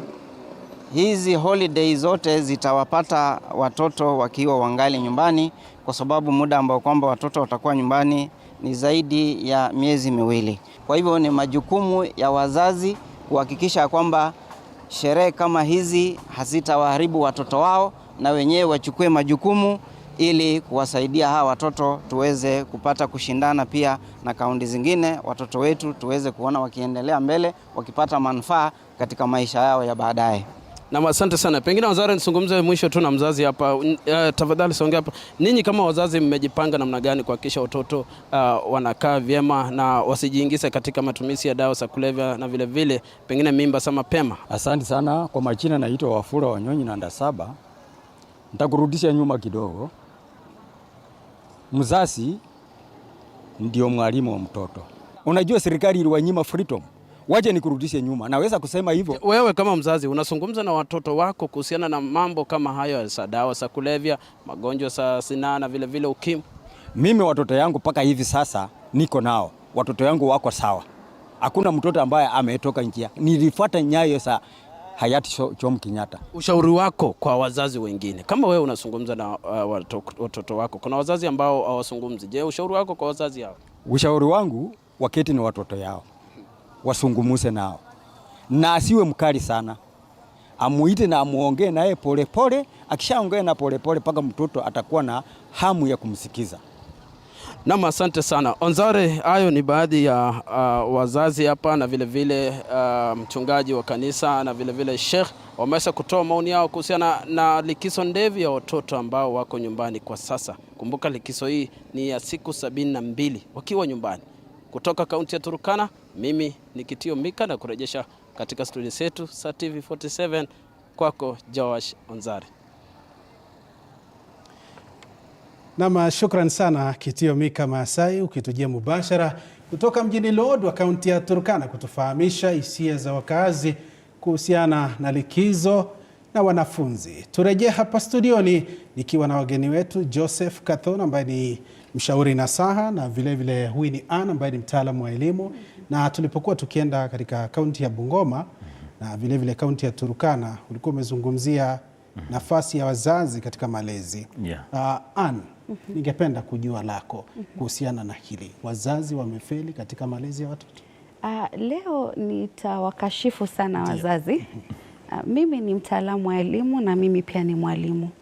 Nadhania wazazi hawana nafasi na watoto wao, jambo ambalo linasikitisha sana kwa sababu hawana muda. Hata ulipomsikia Bwana Joseph akizungumza akasema wazazi wengi wana wasaidizi ambao tunawaita vijakazi na watu wengine pale ambao huwasaidia katika malezi. Swali langu ni, je, jukumu la mzazi katika malezi ya mtoto ni ipi? Na mzazi huyo anajukumika katika kumlea mtoto wake? Kuna kule kutafuta pesa, kuna kule kufanya kazi, alafu kuna mahitaji ya mtoto ambayo anapaswa kupata kutokana na mzazi, mahitaji ya kumkuza kisaikolojia. Katika lugha ya Kiingereza mnasema bonding, getting to know your child, getting to understand the behavior of your child. Je, unajua mienendo, tabia za mtoto wako? Jambo ambalo nadhania wazazi wameliachia watu wengine, wameachia walimu, wameachia vijakazi. Huu ni muda sahihi, likizo walioipata sasa hivi ni muda sahihi kwa wazazi kutenga muda, kuwa na muda na watoto wao, kuketi nao, kuzungumza nao, kuambatana nao kwenda kanisani, kushirikiana nao katika michezo ili waweze kujua tabia, mienendo ya wale watoto na kuwakuza katika itikadi ambazo wanahitaji kuwakuza. Wasije wakawa watu ambao wakiulizwa kuhusu watoto wao wanashangaa, wanashindwa, hizo tabia mbona sizijui? Huzijui zile tabia kwa sababu you are not a present parent. Ndo kwa sababu huzijui zile tabia. Ukiwa na ukaribu na mtoto wako unaweza kumkuza katika tabia unazodhania ni njema na pia kumkuza katika njia unazodhania ni bora sana. Basi ni jukumu la wazazi sasa hivi kutenga muda. Kumbukeni, baada ya kazi there is family. Kama mzazi wa kike, kama mzazi wa kiume, je, unatoka kazini mapema kuja nyumbani ili uwe na nafasi na watoto wako?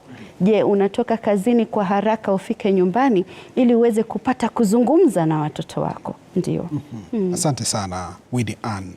Na Joseph, naelewa fika hivi sasa kuna visa vingi vya utovu wa nidhamu ambavyo vinajitokeza. Nilikuwa na soma taarifa kutoka kaunti ya Busia. Mtoto ambaye ni wa kiume katika familia wako watoto 8. Na tukiangalia swala hili la gharama ya juu ya maisha, baba akaweza kumpachika mimba mamake. Mama sasa huyo kazi yake tu. Kijana akakasirika, akampiga babake mpaka baba akaumia, akapeleka hospitali. Unadhani tunakosea wapi? Ama ni maadili ule mmonyoko wa maadili umepunguka katika jamii, au tumefeli wapi? Tunakaa Winnie Ann amesema wazazi hawapo katika malezi ya watoto. Tufanye nini? Ukiangalia hiyo tukio, ni tukio liliweza kustua watu wengi. Ndio. Na tukauliza, huyu ni mtoto ama ni mtu mzima? Ama ni mtu mzima. Na hata kama kwa mtu mzima, ungefanyia babako hilo? Kwa sababu babako ndiye amekuzaa na mama. Kwa nini ungetaka mtoto mwingine asaliwe kwa ile mboma? Na ukiangalia venye Winnie amesema, sisi tuko wazazi lakini hatuko ile intentional parent. Hatuko pale kusaidia. Tuko pale tunafanya kazi zingine. Kuna mali nimeipitia na nikaulizwa, unaweza kubali mtu mwenye ana mali ile tunasema adoption, kuadopti mtoto? Kibahati mbaya mimi nilisema haiwezekani. Ukuwe na mali kwanza ndio uweze kuadopti mtoto. Kwa sababu ule mtoto unaweza maybe kataa kumpea ile uwezi, ni mtoto umezaa. Lakini mtoto umechukua ni mtoto unapaswa kuwa umejipanga. So waza tuangalie swala. Inaweza kuwa huyu mtoto hawakuwa wanaongea na wazazi wao. Ni mtoto alikuwa ametengwa. Ni mtoto maybe unaweza kuta walikuwa wamekosana na hao wazazi. Panka ikaangalia unaleta mwingine wa kunifukuza ama wa kuniletea shida mingi. Akaona sasa hii shamba iko, maybe kuna ng'ombe na huyu mwingine ndiye anaweza chukua. Alafu inaweza kuwa babake alikuwa amesahau ile majukumu yake. Ama babake hata yeye mwenyewe akiwa na mtoto walikuwa na ile uvurugu, wanapigana, tunasemanga conflict, na wajaikaa chini waweze kutatua hiyo. So tukiangalia sana na tuweze kuangalia in general, sana sana sisi wazazi tuna feel kama kwa sasa najua kuna yule amechukua watoto wake amewambia wende ushago kwa wajomba, shangazi, wende kwa mama, kwa shosho, na unajua wakienda pale kutorosha, kama kutorosha, unaona, kujipa nafasi si inaweza kuwa kunipa nafasi lakini wengi ukiangalia wengi wanasema hiyo lindi ni kubwa. Mimi niko mzazi, hiyo lindi si kubwa. Kama unaweza angalia wiki moja umefanya nini, unaweza kuta kuna vitu mingi uyafanya, kwa sababu kuna muda ya kufanya kazi, hata kama uko pale shambani. Kuna muda kuenda kwa shamba, kuna muda wa kuja kuongea na watoto, kuenda kanisa. So hatuna yani kusema kuna muda wa kutosha yenye serikali inaweza tupea wakati wa holiday. So tukirudi kwa hii swala la sisi wazazi kama tunafanya ile inapaswa tufanye, wakati mwingi atufanye. Kwa sababu kama kwa saa hii kuna mzazi ajui mtoto wake alikuwa namba gani. Kuna mzazi hajajua report form ya mtoto. Kuna mzazi hajanunua hata kitabu ya mtoto ile ya kurevise pale nyumbani ya kusoma. Kuna mzazi hajui mtoto wake akona shida gani kwa zile maybe subject. Unaweza kuta ni mwalimu anamwambia hii subject ningetaka. Sasa unamwambia sijajua, mtoto wangu anafanya vizuri sana. Mimi kama mwana saikolojia, watoto wanakuja pale wanakunywa pombe. Ukitoka waambie mzazi mtoto wako anakunywa pombe, anakuambia hapana. Mtoto wangu hajaiona pombe. Mtoto wangu hajaifanya hii. Ukikaa na mtoto unamwambia hii ulianzia wapi? Wakati nienda nyumbani niliona mjomba akikunywa. Nilienda pale kanisani nikaona vijana wengine wakifanya. Tulikuwa pale maybe tukaenda bash ile wanasema sleepover, tulienda na tukakunywa. So unamwambia alianzia akiwa kama ni class 6 ama grade 6, alianzia akiwa form 1. Wengi wanakuja kuundua wakati mwalimu anasema sasa tunahitaji daktari aweze kufanya rehabilitation kusaidia huyu mtoto, tunahitaji report. Sasa hii ukiangalia watoto wengi kama tuseme wale meno yao imeanzia kung'oka ama iko na shida. Kuna mzazi ajui, anangojea mtoto panga ambue hajakula chakula kwa wiki moja, anasema kwa nini? Mimi nimenunua mkate, nimeleta nyama, anaambua meno iko na shida. Kuna wale mtoto unakuta ameenda kama emergency akicheza na wengine. Unauliza kulikuwa na mzazi kwa hii nyumba? Hakuona mtoto akiwa na nini? Akiwa ni mgonjwa. Na wale tunaachia ujue hawa watu wako na kazi hiyo ya kufanya. Hawana connection. Hawana connection kabisa. Ile ya damu. Ya connection yao ni pesa. Connection yao maybe ni ile kitu mwambie utamsaidia. Kuna ule maybe amekuja kama ni kwa sister yake amwambia niangalia watoto, nitakulipia karo, nitakufanyia. Connection yao na watoto wako ni ile kitu unawafanyia. Lakini kama tunakaa pale masaa mingi tunaongea na wao, wataangalia waone mama anafanya kazi, baba anafanya kazi. Mimi siwezi fanya chini ya hiyo. So unakuta kama mimi mwenye nimeajiri, kama siko pale kuangalia mtoto amekula, niulize amekula. Niende nione sahani imetumika. Nione ile chakula ninunua yenyewe imetumika. Wakati mwingine tunawarecommend hata ende kwa ile ya kutupa takataka. Unaweza kuwa chakula inatupwa hapo. So ni mzuri tuangalie hiyo. Alafu kuongea, kuna ile emotion. Sasa ni ile watoto maybe wakiwa anacheza anaanguka, maybe ako na kidonda, tunataka mzazi akue pale amwambie pole, wacha tuende hospitali. Aone mzazi wake anaanjibika kwa hiyo swala. Alafu kuna ile wanasema wacha tutembee kidogo, wanatembelea majirani, watoto waweze kujua uko kwingine kukoaje. Kama sasa tunaenda likizo, watu wataalikwa Christmas, watu wataalikwa sikukuu, watu wako na birthday. Sisi tunafanya hiyo sana ya sherehe. Lakini tunasahau benye Winnie amesema watoto wetu ni muhimu sana. Kazi tunafanya, tutaritaya, tutaenda nyumbani. Ukienda nyumbani na una mtoto, hauna familia, inaweza kuwa hii ulimwengu hakuna kitu ile ya maana ulikuwa unafanya. Na hapo ndio ile mawazo mingi na kujile tunaita depression. Umeona wazazi anaamka anaua familia yake. Kwa nini anaua familia yake? Ni kutojipanga saa hii. Wakati saa hii watoto wako nyumbani, jipange. Ndio wakati mtoto wako anafika wakati wa kusema maybe niko na mtoto ako university, ako college, ama maybe amefanya mtihani amepita vizuri. Haianzie wakati amefanya mtihani. Ilianzia pale nyumbani akiwa mtoto mdogo. Mnaitanga chekechea, watoto wandogo. Tunahitaji pale ndio muhimu. Na mimi kulingana venye nimesoma, mtoto mdogo sio kazi. Kazi kwanza ni ule mtoto amefika miaka 20, miaka 30. Mamangu kujitegemea. Mamangu na babangu mimi kwa watoto wakubwa. Hapo ndio anaona kazi iko. Ndio anakuuliza umeenda wapi? Sasa hawezi kupiga kiboko. Lazima atumie mbinu nyingine. So kwa wazazi tuko na jukumu kubwa. Na ukiangalia hiyo kitendo ilitekea kwa huyo mzee ni kumaanisha hata wale watu wanakaa na wao wamekuwa wamewatenga. Ni kama uko kwa wilderness. Kuna ile tukiangalia ya kutoka Bungoma na tukaangalia ya Turkana. Kuna wale wamesema teenage pregnancy. Unakuta watoto wandogo wamepachikwa mimba. Ukiangalia wamewapachika mimba ni kina nani? Mtu anaweza mnunulia handkerchief. Mtu anaweza mnunulia chips kwa sababu mzazi hayuko pale kununua. Mtu anaweza mpea lift kuenda maybe kanisani ama kuenda pale maybe huyo ndiye anaweza mpachika mimba. Kuna mzazi amesema vizuri kukuwe na timetable. Hiyo ni kitu mzuri sana. Si lazima uandike mahali, lakini uweke, mwambie hii wiki nataka ufanye hii na hii na hii. Kama tuko na shamba, enda masaa 2 kwa shamba, angalia matokeo. Yes, na tuangalie matokeo. Tukifanya hivyo utakuta kila mtu atafurahia kusema huyu ni mtoto wangu. Kwa sababu tuko na wazazi hata wapendi kusema hao ni watoto wangu. Kwa wale maimbi kama wameenda mahali wanajiintroduce, nasema hapana. Huyu si mtoto wangu. Kuna wale watoto ukienda shule wanakuambia usikiseme wewe ni mzazi wangu. Kwa sababu kuna ile aibu anaona. So kunasema turudishe ile trust. Ile kuwa mtoto anakutambua, mtoto anakuamini. Hata kama hauna, anataka mkate full. Ukimletea kwota, anasema dadi na mama nashukuru. Lakini zile anaona unapaswa kumletea na ile unaleta ni kidogo. Ndio unamwambia nataka kuenda maybe Mombasa, unamwambia sina uwezo kwenda Mombasa. Hujamuelezea. Hujamuelezea. Ukimwambia sina uwezo anasema mama mimi nakubali, ukinunulia nguo niko tu sawa. But kuna mwingine anaangalia anaona hapana, wewe mama unashindanga ukitembea. Kwa nini usipe na hiyo nafasi na sisi tutembee? So kwa hiyo wakati wa likizo tuweze kurelax. Tuweze kukubali sisi ni wazazi na tuweze zilea wazazi peke yetu. Wacha tuangalie shule walisema nini, mwalimu wako amesema nini, hata jirani amesema nini, pale kanisani unaambiwa nini. Nikikaa na wewe naona watoto wengine mnacheza nini.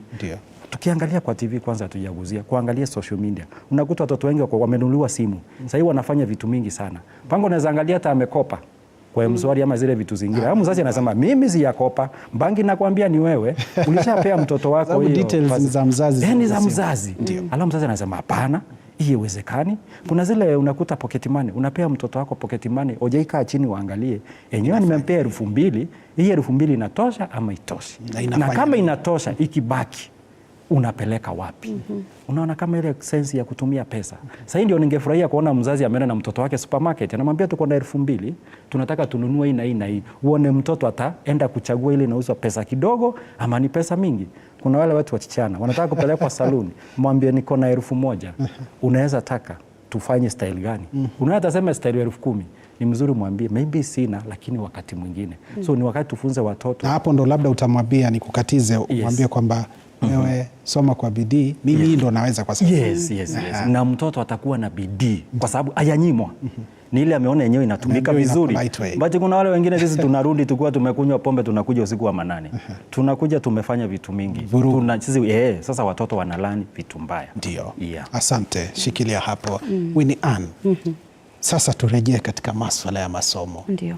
Shukrani angalau hivi sasa tuko na CBC na inawashirikisha sana washikadau wote, walimu, watoto na vile vile wazazi. Ndiyo. Na katika kipindi hiki najua kuna mambo mengi tu ambayo wazazi wanafaa waangalie katika kuboresha masomo ya watoto hawa. Kipi kifanyike? Kwa sababu naelewa Afrika ndio tumesema wazazi wengi wako na shughuli mbalimbali. Tufanye vipi kama wazazi ili tuhakikishe hawa watoto wanapata kujifunza, wanapata kupumzika na wanapata kupata ile fursa ya kutangamana na wengine? Nadhani kikubwa pia tuangazie sana kuwashirikisha watoto kwa viwango. Tujue ni kiwango kipi, nitamshirikisha wapi, kwa namna gani, nitafanya nini. Kuwashirikisha katika masuala ya nyumbani, kuwashirikisha katika masuala ya dini, kuwashirikisha katika michezo, kuwashirikisha katika masuala ya teknolojia, kwa sababu hawa watoto generation ambayo ipo sasa hivi ni generation tofauti sana, digital generation. Kuwashirikisha kabisa. Na kabla sijaendelea hapo, ningependa pia tuwakumbushe wazazi, haya mambo ambayo yanawafanyikia watoto wenu hayafanyiki sasa hivi, yalianza kitambo. Je, wewe kama mzazi umekuwa na nafasi bora kumzungumzia mtoto wako mambo ya kimsingi, sexual education? Umekuwa na nafasi bora? Bungoma wametuambia mimba za mapema. Je, kama mzazi pale nyumbani, yule mtoto ambaye ana miaka 12, mtoto ambaye ana miaka 10, ulimzungumzia haya mambo kabla hajakutana na wale watu pale nje? Kwa sababu wengine ni wadogo, wengine wanajua wanachokifanya, wengine hawajui wanachokifanya. Tukizungumzia teen pregnancy, tunazungumzia kati ya watoto miaka 11 hadi miaka 15. Hawa ni watoto bado ni wadogo sana. Je, kama mzazi pale nyumbani umekuwa na jukumu la kuwazungumzia hawa watoto, ili wakikutana na watu wengine wanajua jambo hili halistahili, napaswa kupiga ripoti kwa mzazi wangu, sipaswi kushirikishwa kwa mambo kama haya ya ngono za mapema. Basi nirudi katika swali lako, tutawashirikisha vipi wanafunzi katika muda huu mrefu? Kuna kazi za nyumbani pale, watoto wanapaswa kulelewa wakizijua zile kazi za nyumbani. Je, unamfunza mtoto wako kazi za nyumbani sasa hivi katika likizo hii? Anajua akiamka asubuhi anapaswa kuandaa chamsha kinywa asubuhi, anajua kuandaa chamcha, anajua kuandaa chakula cha jioni. Je, unamshirikisha pale ambapo kijakazi anafanya kazi, naye anamsaidia? That's why nilisema kwa kiwango. Katika umri fulani, kuna watoto kiwango fulani utaanza kuwashirikisha katika zile kazi za nyumbani. Je, unawashirikisha pia katika masuala ya dini? Wanajua kuwa napaswa kuwa kanisani, napaswa kusaidia katika kanisa siku ya Jumapili ama katika dini nyinginezo. Je, naweza kusaidia vipi pale? Na pia unawashirikisha katika michezo, na unajua watoto wako wanacheza na kina nani, michezo ya aina gani, wanatangamana na kina nani, anakwenda kumtembelea nani, kwa kina huyo mtoto mwingine kuna fanana vipi, malezi yapo vipi katika hiyo familia nyingine, kwa sababu wewe unakuza huku kwako, mwingine anakuza kule. Ndiyo, vizuri, anakuza tofauti kule kwake, ama hayupo katika maisha ya mtoto wake. Je, unajua rafiki zake ni kina nani, anatembea na kina nani, anazungumza na kina nani wanampa ideas, kwa sababu mambo anayoyaona na mambo ambayo yapo katika masikio yake yule mtoto ni ya kimsingi sana. Basi kama mzazi pale nyumbani, kando na mambo ya masomo, kwa sababu wengi wamekimbilia tuition, wengi ambao wana uwezo, watoto wapo tuition kuanzia saa 2 asubuhi mpaka saa 11 jioni. Baada ya hapo anasema she is well engaged. Baada ya hapo sijali anachokifanya. Ni vizuri kwa yule mzazi pale nyumbani kumkuza pia kitabia katika mambo mengine. Anajua kazi za nyumbani, anajua kutangamana na wenzake, anacheza na kina nani. Ndio. Asante sana Ann. Mtazamaji, naarifiwa hivi sasa tunaenda kupata vidokezo. Kuna mengi ambayo tumekuandalia, lakini mwanzo tupate vidokezo. Yajayo katika TV47 Matukio. Ripoti ya kamati ya bunge ya utawala na usalama wa kitaifa kuhusu kupelekwa kwa maafisa wa polisi nchini Haiti yajadiliwa bungeni. Shughuli ya kukusanya maoni ya umma kuhusu ujenzi wa nyumba za bei nafuu kaunti ya Vihiga yageuka na kuwa uwanja wa kurushiana cheche za maneno.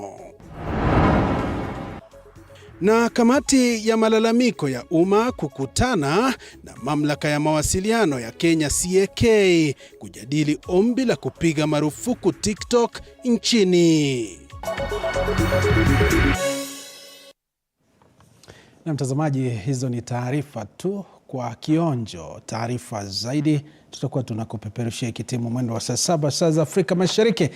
Siku ya leo tunaendelea na mjadala wetu, na hii leo tulikusudia moja kwa moja kuzungumzia likizo na wanafunzi. Kipindi hiki watoto wako nyumbani wanapumzika, kuna wale ambao wanafanya mazoezi, kuna wale ambao wanashiriki katika masomo ya ziada ili kuweza kujiboresha kabla ya muhula wa kwanza mwaka 2024, na vile vile ni wakati mzazi kutangamana na watoto, kuweza kuwajua, kuwaelekeza na kuweza kwa jumla kufanya maelekezi ambayo ni malezi bora kwa watoto wao. Na hapa studioni niko naye Joseph Katono ambaye ni mtaalam na vile vile mwana saikolojia, na pia anaendeleza shughuli ya ushauri na saha, na vile vile niko naye Winnie Ann ambaye ni mwalimu na vile vile mtaalam wa masuala ya elimu. Na vile vile mtazamaji, tunaendeleza gumzo hili katika kaunti zetu 47. Wanahabari wetu wakitupa taswira wa Kenya wanasemaje kuhusiana na likizo hii ndefu, na vile vile wanafunzi wanaendesha shughuli zao vipi wakiwa kwenye likizo hii. Mtazamaji, kikubwa endelea kusema nasi kupitia nambari 2207, na vile vile ingia kwenye mitandao yetu ya kijamii Facebook TV47 Kenya, ingia pale kwenye X TV47 News, akaunti yangu ya X @JoshOnsare. Tuzidishe gumzo hili, tujifahamishe, tujirekebishe mahali ambapo tumekosea, na tuweze kuwa bora zaidi, na si bora tu but bora zaidi. Mtazamaji, turejee hapa. Tumekuwa tukizungumza nao kuhusiana na nafasi ya mzazi katika kuelekeza watoto. Ndio. Na tumeona kuna ulegevu kwa asilimia fulani. Tutasubiri utafiti ili tujue ni asilimia ngapi, lakini kuna ulegevu, ndio ukweli. Na umegusia swala kwamba wazazi wachukue swala hili kwa lazima kwa sababu ni jukumu lao. Ndio. Labda tukiangalia hivi sasa masuala ya mijini, vijijini, mambo tofauti.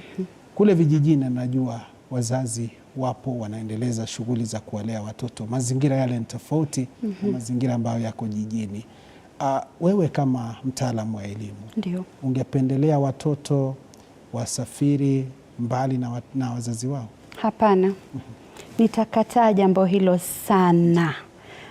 Watoto kusafiri mbali na wazazi ni kama wazazi wanawatupa watoto, hawataki kujukumika. Bwana Unsare, ni muda sahihi sasa hivi kwa watoto kupata nafasi ya kuketi na wazazi wao pale nyumbani.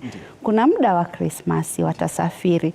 Tupo mwezi wa Novemba. Watoto walifunga shule wiki 2 zilizopita. Unapata anafika nyumbani hivi, jambo la kwanza ni kumsafirisha. Ndio, najua watasema lawama itaangukia sana maisha magumu, masuala ya kiuchumi, na wakati mwingine ni kweli wazazi wanafinyika kiuchumi, lakini wakati mwingine pia ni kuwatorosha tu watoto, hawataki kujukumika, wanasema wanawasumbua. Ukiangalia katika platform zote za social media, unaona zile memes ambazo huwa wanatuma pale katika mitandao ya kijamii. Wanasema ni wiki moja tu, huyu anakula sana, shule zinafunguliwa lini? Ni wiki moja tu, wamenichosha, shule zinafunguliwa lini? Ni wiki moja tu, amepanda darini, wanaonyesha mtoto yupo darini, ananing'inia kwenye dari, anasema wiki moja ananing'inia kwenye dari huyu, shule zinafunguliwa nini? Huwa tunacheka sana tukiona zile meme pale katika mitandao ya kijamii, lakini uhalisia upo kuwa pale wazazi hawataki kuketi nyumbani na watoto wao, hawataki kujukumika. Kumbuka hawa watoto muda mwingi sana katika mwaka mzima, they spend it in school. Muda mwingi watoto huwa wapo shuleni, masaa mengi, kwa masaa 12 watoto hawa huwa wapo shuleni. Basi huyu mzazi hupata nafasi lini kupata nafasi ya kuketi na mtoto wake? Likizo. Na katika likizo anamsafirisha. Hatukatai, kuna familia extended na watoto, ni vizuri watangamane na wajuane na ndugu zao wengine kwa muda fulani. Ndio. Kwa muda huu mwingi wapate nafasi kuketi pale nyumbani na wazazi. Kumbuka, kando na masuala ya elimu, kuna tabia, tamaduni, itikadi, sheria za nchi, mienendo yetu sisi kama Wakenya. Je, huyu mtoto mambo mengine hata yasoma shuleni? Kwa sababu shuleni, shule ambazo wapo unakutana ni watu wengi, si ndio? Basi zile tamaduni za jamii yako wewe atazipata wapi? Atazisoma wapi? Hawezi zisoma shuleni. Ni jukumu lako kama mzazi kumwambia mienendo na tabia za jamii yetu, kwa sababu sisi watumwa tuna tamaduni zetu. Ndiyo. Atafunzwa wapi kama si pale nyumbani? Utamfunza lini wale watoto wako wote wa kiume na wa kike kupika chakula ambazo tunasema ni za kienyeji, za kikwenu? Utamfunza lini tamaduni za kikwenu? Utamfunza lini tabia ambazo unazitaka wewe, unasema tabia hasi na chanya? Utamfunza lini ajue kwa huku ni kubaya, huku ni kuzuri? Hauna muda. Huyu mtoto akipata muda mdogo tu nje na mtu wa kumpotosha, basi anapotea. Lakini akiwa amefunzwa pale nyumbani, Bwana Joseph alisema wanadanganywa kwa kupatiwa handkerchief, peremende, chipsi, vibanzi, si ni vibanzi? Peremende. Je, ikiwa pale nyumbani anafunzwa, anaambiwa hiki kitendo ni cha utu uzima, wewe bado ni mtoto mdogo, ni kitendo cha ndoa, jilinde kama msichana, kuwa na stara, na pia kama mtoto wa kiume pia jilinde. Tusiwasahau watoto wa kiume, kwa sababu pia hatutaki awe a father at 17 years. Ndio. Hawezi kujikimu kimaisha. Sawa. Sasa yule mtoto wa kiume pia mkumbushe maisha yako ni ya kimsingi. Ukifanya michezo na hawa watoto wa kike utawapachika mimba na utashindwa kuwalea. Basi asipopata haya mafunzo hapa nyumbani sasa hivi, atayapata wapi? Kwa sababu kila mtu anaogopa. Wazazi wanawasukumia walimu. Sisi walimu tunasukuma silabasi. Hamsukumi nyumbani. Hatusukumi haya mambo mengine. Yaani mimi nasukuma sana silabasi. Kamilisha. Nakimbia na silabasi. Nashangaa silabasi itaisha lini? Kwa sababu pia muda ambao tunao ni mchache. Basi nikiwa darasani, out of the 1 hour, natumia 50 minutes kukimbiza silabasi. Labda wakati mwingine tu nachukua dakika 5 ama dakika 10 kuwazungumzia maswala ambayo yanatendeka, contemporary issues. Lakini yale ya ndani, tabia, mienendo, itikadi, tamaduni, we learn them at home. Na ni jukumu la mzazi, si la mtu mwingine. Si la mtu mwingine. Joseph. Yes, sir. Tumezungumzia wazazi sana. Tuzungumzie nidhamu ya watoto. Najua chimbuko ni kutoka kwa wazazi na lazima waelekezwe. Watoto siku hizi utapata mtoto anakuambia usiniambie. Na najua hayo ni mambo tu ambayo yapo. Labda shuleni hawayasemi, lakini wakikuja wakipata mazingira ambayo yanawapa ile nafasi na uhuru fulani, unapata wanakuambia usiniambie. Ninajua ninachokifanya. Sasa watoto kama hawa tuwasaidie vipi? Kikubwa hapa ni kuwasaidia sasa, kwa sababu lazima wasaidiwe. Tabia ziko. Nisema hawa ndio viongozi wa kesho. Tuwasaidie vipi? Usaidizi ipo. Na nikiongezea kidogo yenye Ani amesema.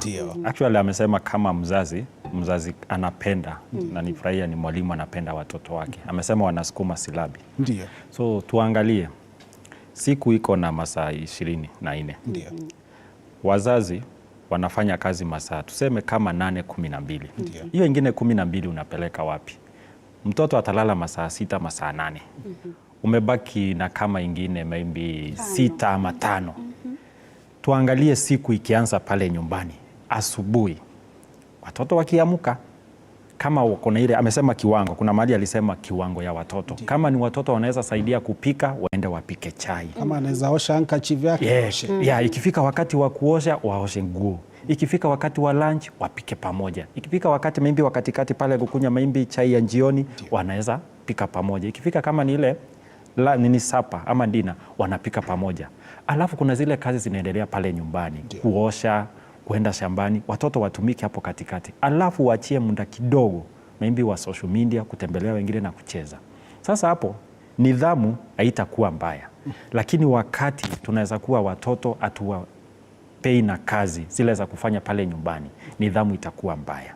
Na wale wako na nidhamu mbaya, kwa sasa mimi ni mwanasaikolojia, hii inaniweka niseme kuna zile magonjwa wanaweza pata kama anxiety ama ile tunasema phobia ama panic. Watoto wanaogopa. Mtoto ukimwambia fanya kitu fulani anaogopa. Hata wale tunawambia waende ushago, kuna wale hawataki. Ni venye ni lazima waende. Kwa sababu Kenya alifanyiwa wakati ule mwingine afurahii. Kiko kwenye mawazo yao. Kiko kwa mawazo yao. Na wengi wanapata nisanga post traumatic stress disorder. So unakuta kienda pale ni anko, ni auntie, wanaweza furahia siku moja mbili. Ikishaanzia kupita hapo, watoto hawako pale. So ndio tuweze kusaidia watoto kwa nidhamu. Kuna kitu tunaitanga kwa kimombo live event. Wakati mzazi yako pale anafanya, maybe anapika, watoto wanajua chai inapikwaje, ni maziwa inaanza, ni mayani ama ni tumejua kuna watu wanaambia pika kuku, wanapika kuku hata kila kitu iko hapo ndani. Ukiambia mtoto kama ni kufua nguo anaweka zote za rangi zote pamoja, anaanzia kulia huu nimeharibu. So watoto kama kuwafunza nidhamu, lazima tuwafunze kufanya kazi kwanza. Kuna wale wako na talent.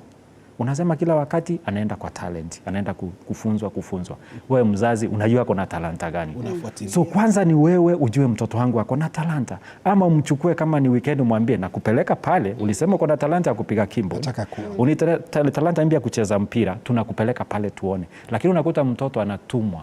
Akitumwa, mwenye umetuma anaweza kuwa yeye ana ile inzia, ana ile mapenzi ya mtoto wako. So ataanzia kumfunza nini? Tabia mbaya. Na hizo umesema tabia mbaya ni gani? Tabia mbaya mimi ni mtoto kuwa hawezi kaa na wengine. Ni mchokozi, mtu wa kuibaiba, mtu wa kuharibu. Sasa hata ukimpea simu kama hii yako, amerusha kule. So tunaweza angalia, huyu anahitaji kweli daktari kama wa saikolojia, akae naye chini angalie kama kuna shida kama ile. Kuna mtoto unaangalia kwa sababu ukimwacha pale na watu wa ushago, mtoto amefunzwa ile tabia. But sasa unajua naweza aje kumsaidia? Tutakwambia mtoe kwa ile environment. Na sana hata kama tukisema shule ikuangi mbaya kwa kufunza watoto tabia mbaya. Tabia mbaya mingi zinatoka nyumbani. Zikitoka nyumbani, zikienda pale shuleni, sasa unakuta watoto wengi wanakuwa confused. But kama mzazi yako pale anamwambia hii ndio tabia mzuri, ningetaka ukae hivi, ningetaka ufanye hivi na hivi. Kuna wale tunasema champion. Hata mtoto mdogo wa miaka 3 anajua ningetaka kukaa kama fulani. Wanaangalia TV, ningetaka kukaa kama Onzari benye analeta, benye anaongea, nataka kuvaa hiyo tai, nataka kukua na nywele hivyo. Lakini wazazi hatuko pale kuwaelekeza. So kwa tabia kama siko mbaya, wacha wazazi wenyewe wagundue mtoto wangu ako na tabia si mzuri. Alafu naweza msaidiaje? Nimeongea pale, imekataa. Najua sikutaka kuelekea pale, lakini tunasema maombi. Unampeleka kuombewa nini? Unajua benye kanisa inaweza maombi fanya. Ni muhimu, sio? Ni muhimu sana, lakini kuna kitu hitaji maombi peke yake. Inahitaji inahitaji ukae chini. Pale tunasema the rubber meets the road. Lazima wewe mzazi ukue unatembea hiyo ya kuwa mzazi. Tabia mbaya sitatokelezea. Kuna ile tunaitanga adolescent. Adolescent si mbaya, ni mwili inachemka chemicals. Unajua kumbe mimi ni msichana, kumbe mimi ni kijana, naweza stua. Niko na mtoto wa miaka 6 lakini ananitolea hii, ananiambia hata mimi niko na hii. So ukiona hivyo unajua huyu hata yeye ameanzia kujua kumbe mimi ni kijana ama mimi ni mvulana na huyu ni msichana. So wakati wako umefika ile stage, tuko pale kuwasaidia. Hivi ndio mtu ukuwa anatembea. Ameongea mambo ya kufunza mambo ya reproductive health. Tusiogope kama ufunzi mtoto wako mambo ya kifamilia, mambo ya kujizuia panka amalize form 4, panka olewe na unataka olewe na kanisa ama olewe na ile traditional wedding, akuwe na bwana mzuri, akuwe na maisha mazuri, mtoto atakuwa amechanganyikiwa. Na akichanganyikiwa, hiyo confusion ndio tunasema ni tabia mbaya. Na inaweza kuwa zile tabia mbaya ni ile ya kupata mtu kumwelekeza. Yeye amesema anaelekeza curriculum, panga inamalizika. Anangojea watoto wapate A. Sasa akiuliza watoto wake wale wamefanya mtihani wangapi watapata A, akiwa amelala anakuambia 10. Wakipita 10 nauliza nani alimaki hiyo mtihani. Itakuwa kibahati. Lakini wewe unasema hapana, lazima klasi yangu yote ipite kwa sababu anajua nimefanya kazi yangu. So ndio mzazi niambie mtoto wangu kuna tabia mbaya, ni lazima kuwe kuna mahali mimi naona nilifail. Na hapo ndio wazazi hawezi ajibika kusema mimi nilikosea. Tuangalie wazazi wa town. Ukiwa pale kuna wale tunaita katika, kuna wale tunaita maneighbors, unajua milango iko karibu. Atakwambia mtoto wako mchezo anacheza siku hizi si mzuri. Kuna mzazi hawezi taka kusikia kitu kama hiyo. Anataka kusikia ile kitu mzuri. Mtoto wako amechangamka, ako hivi na hivi. Wakati mwingine ulizia ubaya. Kwa sababu unaenda kununua kitu, unaambiwa uzuri wake, si ulizia ubaya wa kitu. Hata hizi simu tunanunua, kuna zile mbaya, unakuta yenyewe hapo umedanganywa. So wakati mwingi tunataka kudanganywa. Ukienda shule kama ni mwalimu akwambie mtoto wako anapita vizuri sana, muulize na ni wapi naweza rekebisha. Lakini sasa mara nyingi tunasema kwamba mzazi akienda kuuliza shuleni, ndio mtoto wako ako na shida, nasema unaonea mtoto wangu. Sasa kwa wazazi ni mzuri tukubali yule ubaya wakati mwingine. Ulizia uzuri, lakini uliza ni wapi naweza rekebisha. Mwalimu atakwambia siku hizi kuoga kwake haogi vizuri, nimeona anaongea maneno si mazuri. Hata kama anapita, ukikataa kuangalia hiyo, anaweza anguka. Inaweza kuwa amepata hata A, kuna mmoja alipata B. B naweza fanya aje? Na hata ile A unawezaje kukaa pale? Kwa sababu unaweza kuta wale watoto kama sasa walikuwa wamepita vizuri, wakirudi hiyo mtihani mwingine utakuta wamerudi nyuma. Wale walikuwa wamepita wameperform vizuri, kumaanisha wazazi maintain. Ulikuwa unasema utafiti, mwalimu hitaji utafiti mwingine, ni kusema yule alikuwa amesaidiwa akiwa nyumbani, tunaona kwa sababu ameweza kufanya nini, ameweza kumaintain. Na yule ameweza kuwa maybe alikuwa amefanya vizuri, ameweza kurudi nyuma, kumaanisha kuna mtu alikuwa pale wa kufanya nini, wa kumwelekeza. Kuna vitabu amesema ikiwezekana ndio tabia za watoto tuweze kuzizuia sana. Mtoto anahitaji vitabu. Mtoto anahitaji at least ajue talanta yake. Kwa sababu kama hujui talanta, hakuna mtu amezaliwa bila nini, talanta. Alafu mzazi wewe mwenyewe ucreate time. Hii time haikwangi. Lazima wote watakuita chama. Lazima utaitwa na watu wa Man U, Arsenal, waende kuone mpira. Uliza Man U yangu na Arsenal yangu iko wapi? Siko pale nyumbani. Hii ndio afya yako, ama hii ndio maybe familia yako ya kesho. So lazima ukue pale. Kuna wengine wanaitwa maybe tunaenda kununua ploti na kwenda kufanya vitu zingine. So wakati unaenda kununua plot, unanunulia nani? Si ni wale watoto wako. So chukua watoto wako, tembea na wao, ndio wajue kumbe dadi ile pesa alituambia kumbe alinunua hii. Kuna wale wanataka kusurprise watoto. Umejenga nyumba, alafu unawaita. Ni mzuri kuwa involve. So process inaanzia mwanzo. Usikuje kumalizia process, unawaambia sasa hivi ndio iko. Na hata watoto watajua nitakaa kuambia dadi ningetaka kusomea kitu fulani. Kwa sababu kama watoto sasa hivi wanyemaliza class 8, kuna wale wanajua nini wanaenda kusomea. Utaona very soon mitihani ikitoka watakuambia. But kuna wale hawajui. Kuna wengine wa form 4 hata wao hawajui, na kuna wale wachache wanajua. So wale hawajui, ni kwa nini hawajui? Ni kwa sababu wazazi hawako na watu kuambia acha kuja tutembelee kama station kama hii ya TV47. Tunataka ajue kidogo nini na kuanga kwa mtu maybe mwanahabari. Watembelee zile hospitali kuwa daktari ni nini. Watembelee kama zile pale mekaniki zile za mikono kukua hapo ni nini. Angalie ndio one enyewe ni lazima nitie bindi kwa 1 2 3. So tuweze kulea watoto wetu wakiwa wanaweza fikiria ni ikitokea mbaya naweza pata nini, ikitokea mzuri naweza fanya nini. Tabia zitakuwa zimerekebishwa sasa. Shukrani sana. Winnie Ann, naelewa fika dakika zetu zinachanika sana. Zinaenda kwenda. Zinakimbia sana. Labda kauli yako ya mwisho ni ipi? Na ushauri wako ni upi kwa walimu wanapotarajiwa kuwapokea wanafunzi hawa ama watoto hawa katika kipindi cha mwezi mmoja hivi na siku kama 15 hivi, mwezi mmoja nusu hivi? Waambie. Tujukumike kama wazazi, tujukumike kama walezi, tujukumike kama jamii, tujukumike kama walimu. Mtoto halelewi na mtu mmoja tu, mtoto analelewa na kijiji kizima. Ndiyo. Kila mtu akifanya kazi yake inavyohitajika, basi hatutakuwa na matatizo mengi. Tutakuwa na matatizo, lakini yatakuwa si mengi sana. Na tusije tukasahau, mtoto umleavyo ndivyo akuavyo. Ukimlea katika misingi bora, mara nyingi hata ondoka katika misingi. Hata akijisahau kubwani, atakuwa anajirudisha yeye mwenyewe. Misingi haya basi hujengwa wapi? Hujengwa nyumbani, hujengwa shuleni, hujengwa katika kijiji, hujengwa katika malezi, hujengwa kanisani, katika dini zile zote. Misingi haya basi hujengwa pale. Tujukumike kama wazazi, tujukumike kama walimu, tujukumike kama jamii. Na kikubwa, muda huu uliotengewa wanafunzi ni muda wa wazazi. Engage them in school work, yes. lakini usije ukajisahau na ukawasahau. Washirikishe pia pale nyumbani katika kuwazungumzia, katika kuwajuza, katika kuwakuza kitabia, kimienendo, ili waje wawe watu bora, wale watu ambao amesema Bwana Joseph, future people tunawakuza sasa hivi. Ndio. Bingwa, sekunde 30, ushauri wako, toa ushauri na saa kwa jamii. Nasema asante sana.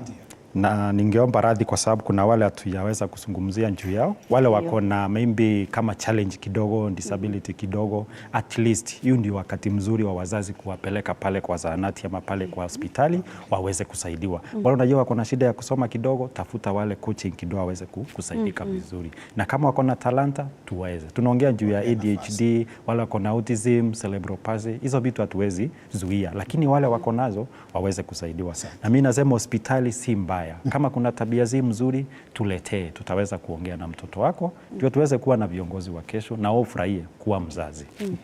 Shukran sana. Shukran sana Joseph Kathono kwa kufika studioni, mwana saikolojia na vile vile mshauri na saa.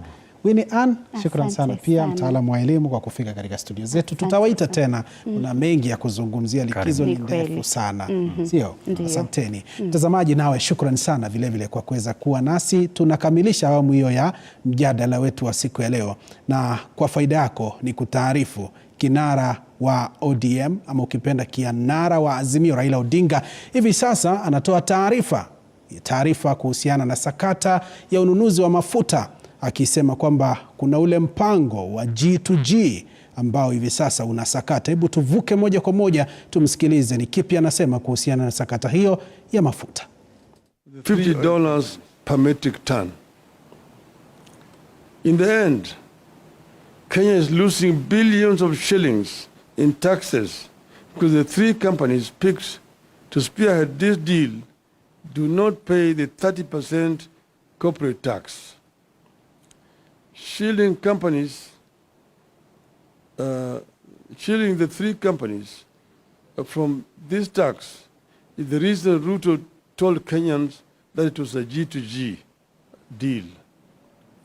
Your guess is as good as mine on who is pocketing the unpaid corporate tax. But the burden of the unpaid corporate tax is passed to Kenyans at the pump. Now, ladies and gentlemen, our stand as Azimio. 1, Ruto must immediately cancel the contract and revert to the open tender system, which ensured guaranteed supply of petroleum products. It has assigned responsibility to various players as opposed to the so-called G2G that is making Kenyans depend on inefficient and corrupt players. The open tender system was efficient, accountable, and competitive, and offered prices commensurate with international pricing model. 2, the Ethics and Anti-Corruption Commission needs to move in, not to sanitize, but to get to the bottom of how and why we got into this deal and who is benefiting from it. 3, the men and women who came up with this self-serving deal must be surcharged and sacked. 4, the government must restore taxes to 8% from the 16% that came with the Finance Act. 5, the government must make public the so-called MOU between Kenya and Saudi Arabia and the United Arab Emirates. 6, the Ministry of Energy and Petroleum must make public the deal is signed with oil companies. 7, the Ministry of Energy and Petroleum must make public the supplier purchase agreement it signed with the oil companies. 8, the EACC and the Director of Criminal Investigations must investigate the tax compliance status and pricing model of the three oil companies. 9, We need a comprehensive brief on what the move by Uganda to pursue much of its petroleum needs through the Tanzanian Central Corridor means to our country, especially to the future of the Kenya Pipeline Company. End of statement. Thank you.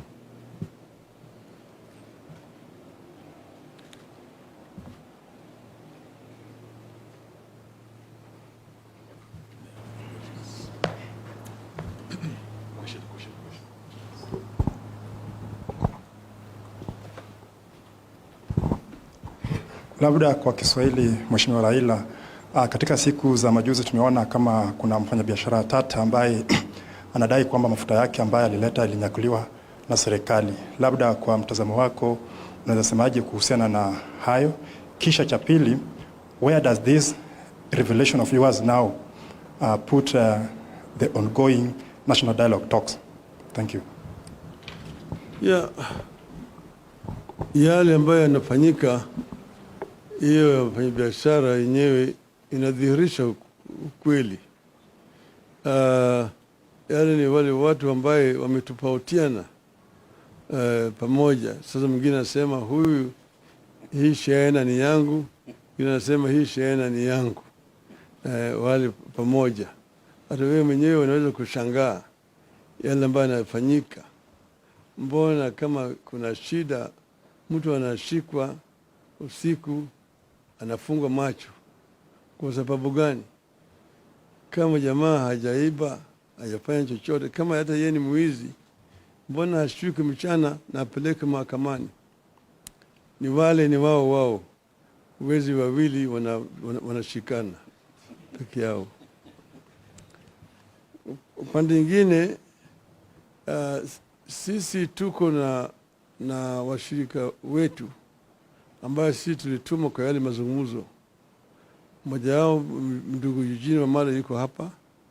Sisi tuliwaambia katika yale majadiliano kuna maneno ambayo sisi hatuwezi kuacha nje. Tuweka masharti, tukuna maneno ambayo mpaka tupate suluhu, hasa yale ambayo yanahusu wananchi wenyewe. Kwa mfano moja yao ni gharama ya maisha. Tumesema gharama ya maisha mpaka irudi chini. Hiyo ni moja ya masharti ya mazungumzo yetu. Ingine ni kuundwa kwa tume ya uchaguzi. Tatu ni ukaguzi ya matokeo ya uchaguzi iliyopita. Nne ni mambo ya kutuingilia kwa vyama vingine vya kisiasa. Kuheshima kwa vyama vya kisiasa. Yale ya masharti. Lakini muhimu zaidi ni gharama ya maisha lazima irudi chini. Na wao wamesema vile inawezekana. Tumesema kwa mfano ile ushuru waliweka kwa mafuta itolewe kutoka 16% irudishe pale iliyokuwako 8%. Hiyo ni moja yao. Na kadhalika. So tumesema kama hawawezi kukubali basi haviendi. Tumesema kama hawawezi kukubali yale, hiyo tunasema hakuna mazungumzo, hakuna maafikiano.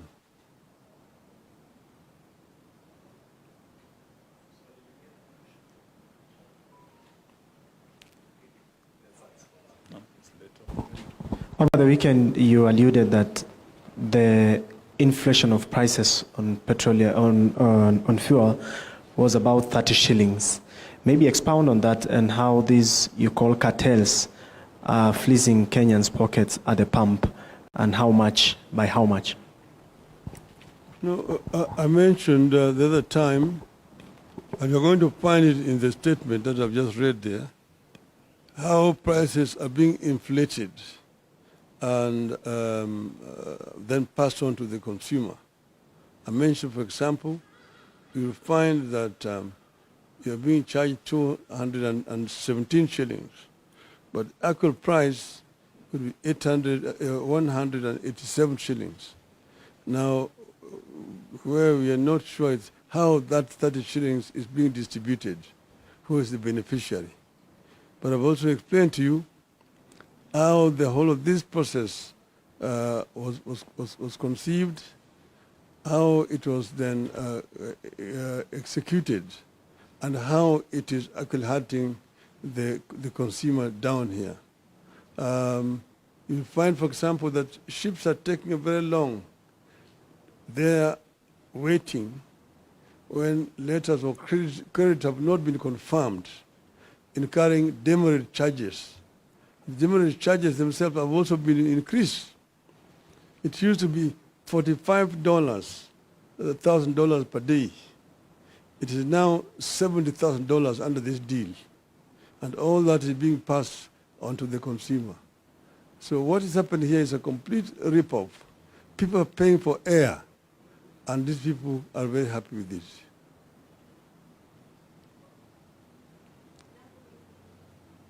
Langu ni ombi tu kama unaweza fafanua kwa lugha ya Kiswahili ujumbe wako kuhusiana na swala nzima la mafuta. Tumesema kwanza tuliambiwa ati hii mpango ni serikali na kwa serikali. Yaani ndio kwa kimombo inaitwa G2G, government to government. Lakini thibitisho iko hapa ya kwamba sio mpango ya serikali kwa serikali. Serikali ya Kenya hajaweka mkataba na serikali ya Saudi Arabia au ya Emirates. Hii ni kati ya wizara ya kawi yani ya wa Kenya na makampuni, moja ya Emirates na nyingine ya kule Saudia mwana inaitwa Aramco. Alafu sasa wao hapa makampuni mengine matatu wamepewa kandarasi. Hakuna mtu anajua vile hizo kandarasi lipewa. Manake zamani kulikuwa na kitu ambacho inaitwa open tender system.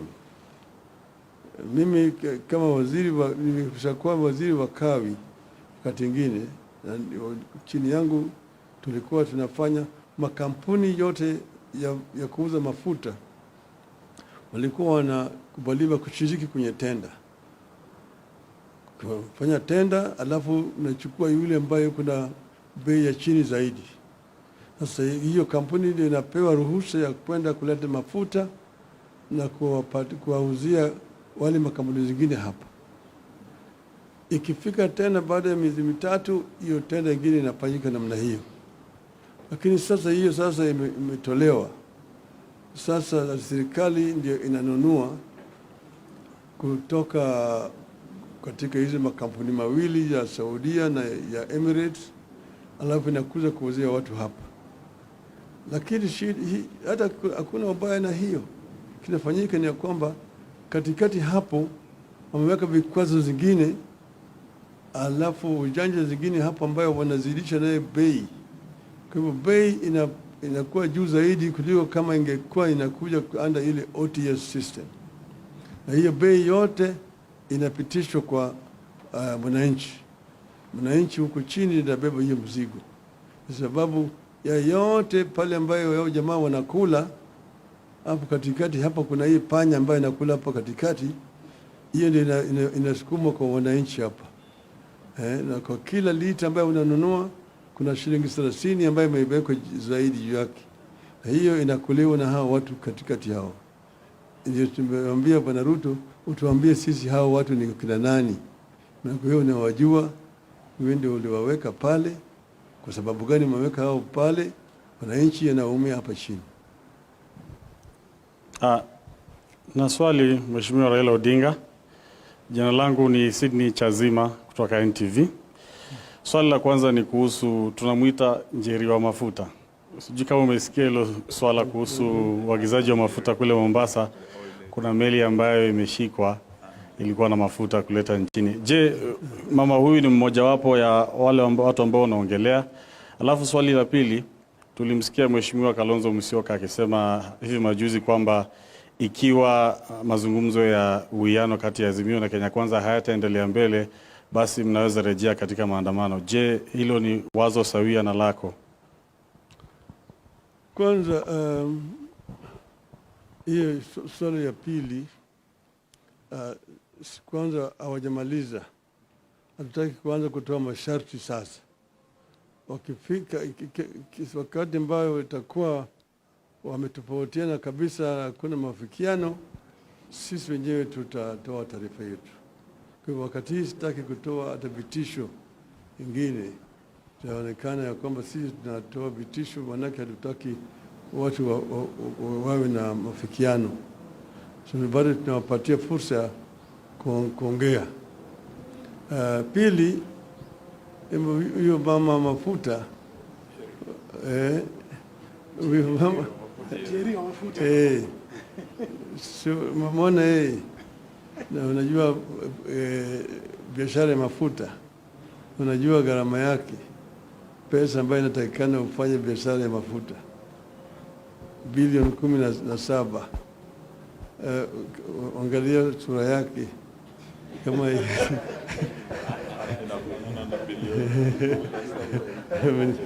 yeye au anawakilisha watu wengine. Sasa wale ambao wanawakilisha ndio tunataka kujua, maana yake mingi ni kama sarakasi. Asanteni sana. Tutatumieni nakala ya dozi ya hii kwa uchambuzi kamili. Asanteni sana.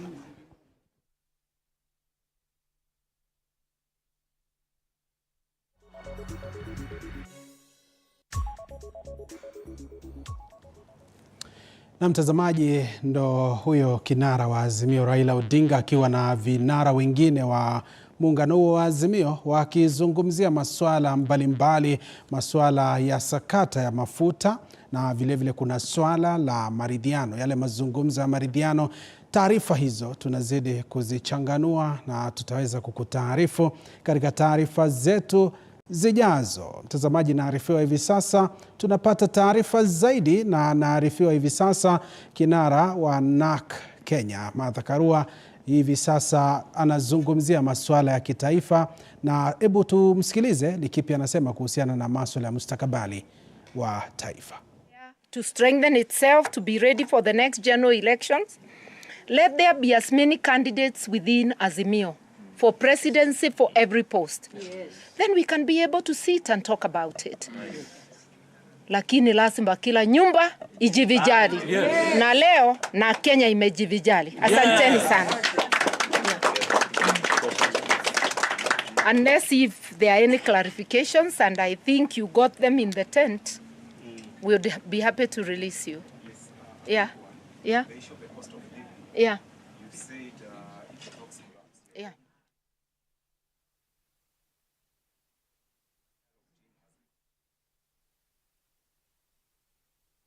The word track record or history. I just want to remind us, even when you are employing a milkman, just a person to milk your cow, you would not dare employ somebody who stole just a bottle of milk from your neighbor, milked the bulk of the milk in a bucket and gave to the employer, but stole only one bottle. Yes. You will chase them. Yes. But in management of public affairs, we are employing people whose track record is well known. Yes. Corruption, land grabbing. Yes. We are giving a blank check. The suffering today, we must ask ourselves, when did the rain start beating us? And we must be prepared to renew leadership in Kenya. Because if we do not go back to value-driven leadership, the suffering we are experiencing can only go higher than it is. And finally, we have already talked about the cost of living. It's just to remind us, sovereignty belongs to the people. Hata kama tutasafirishwa mbinguni through killings during demonstrations. Yes. As NARC Kenya and as people of Kenya, yes, we are saying, should the talks fail as they are looking, they are failing. Yes. We shall not forgo our rights. We shall go back to the streets if necessary. Na mtazamaji, ndo kauli ya kinara wa NARC Kenya Martha Karua. Tumemsikiliza Raila Odinga ambaye ni kinara mkuu wa muungano huo, akisema kwamba hivi sasa yeye hataki kusema lolote kuhusiana na kinachoendelea katika kamati ya mazungumzo, lakini hivi sasa tumemsikiliza kinara wa Kenya Martha Karua akisema iwapo mazungumzo hayo hayataenda namna yalivyotarajiwa, basi huenda wakarejelea masharti yao mapya na yale ambayo yalikuwepo. Hivyo basi ni swala ambalo ni tata kwa sasa, ambalo tunalizidi kuliangazia, na nilivyokuarifu katika taarifa zetu zijazo, bila shaka tutakuwa tunakupa kwa kina na vile vile kudadavua hilo ili tuweze kujua mwelekeo ni upi wa mazungumzo ya kitaifa. Mtazamaji, hivi sasa tubadilishe dira, tuangazie taarifa nyingine. Ripoti ya kamati ya bunge ya utawala na usalama wa kitaifa kuhusu kupelekwa kwa maafisa wa polisi nchini Haiti imejadiliwa bungeni, na tusikilize ni kipi wabunge walikuwa wakikizungumzia muda mchache uliopita. Or 5 schools, so there's more money going towards supporting Nairobi schools to create more schools. We also have new funding going to the new model university funding to support education in our universities. And also there is allocations going to social protection. We remember we registered our elderly persons, and now we have allocated 2.8 billion towards that end. And also there is more allocations including to the Hustler Fund and many other. Thank you, Madam Speaker. I want to stop there. Thank you for the opportunity. To vote on the secondly. Let me propose the question first, surely. Because what exactly are you? I think members are anxious about this. And I must say my claim to fame is that Honorable Emase was my very able senior accountant when I was at the judiciary. And I can see she hasn't lost her touch. Honorable members, I now propose the question that this House adopts the report of the Budget and Appropriations Committee on the first supplementary estimates for the financial year 2023 and 2024, laid on the table of this House on Wednesday, 15th November 2023, and pursuant to the provisions of Article 223 of the Constitution and Standing Order number 243. 1. Approves an increment of the total recurrent expenditure of the financial year 2023-2024 by 90,717,383,717 in respect of the votes as contained in the first schedule. Obviously, my math is not that good. 2. Approves a decrease of the total capital expenditure of the financial year 2023-2024 by Kenya shillings 24,515,810,722 in respect of the votes as contained in the first schedule. 3. Approves an overall increase in the total budget of the financial year 2023-2024 by Kenya shillings 66,201,571,015 in respect of the votes contained in the first schedule.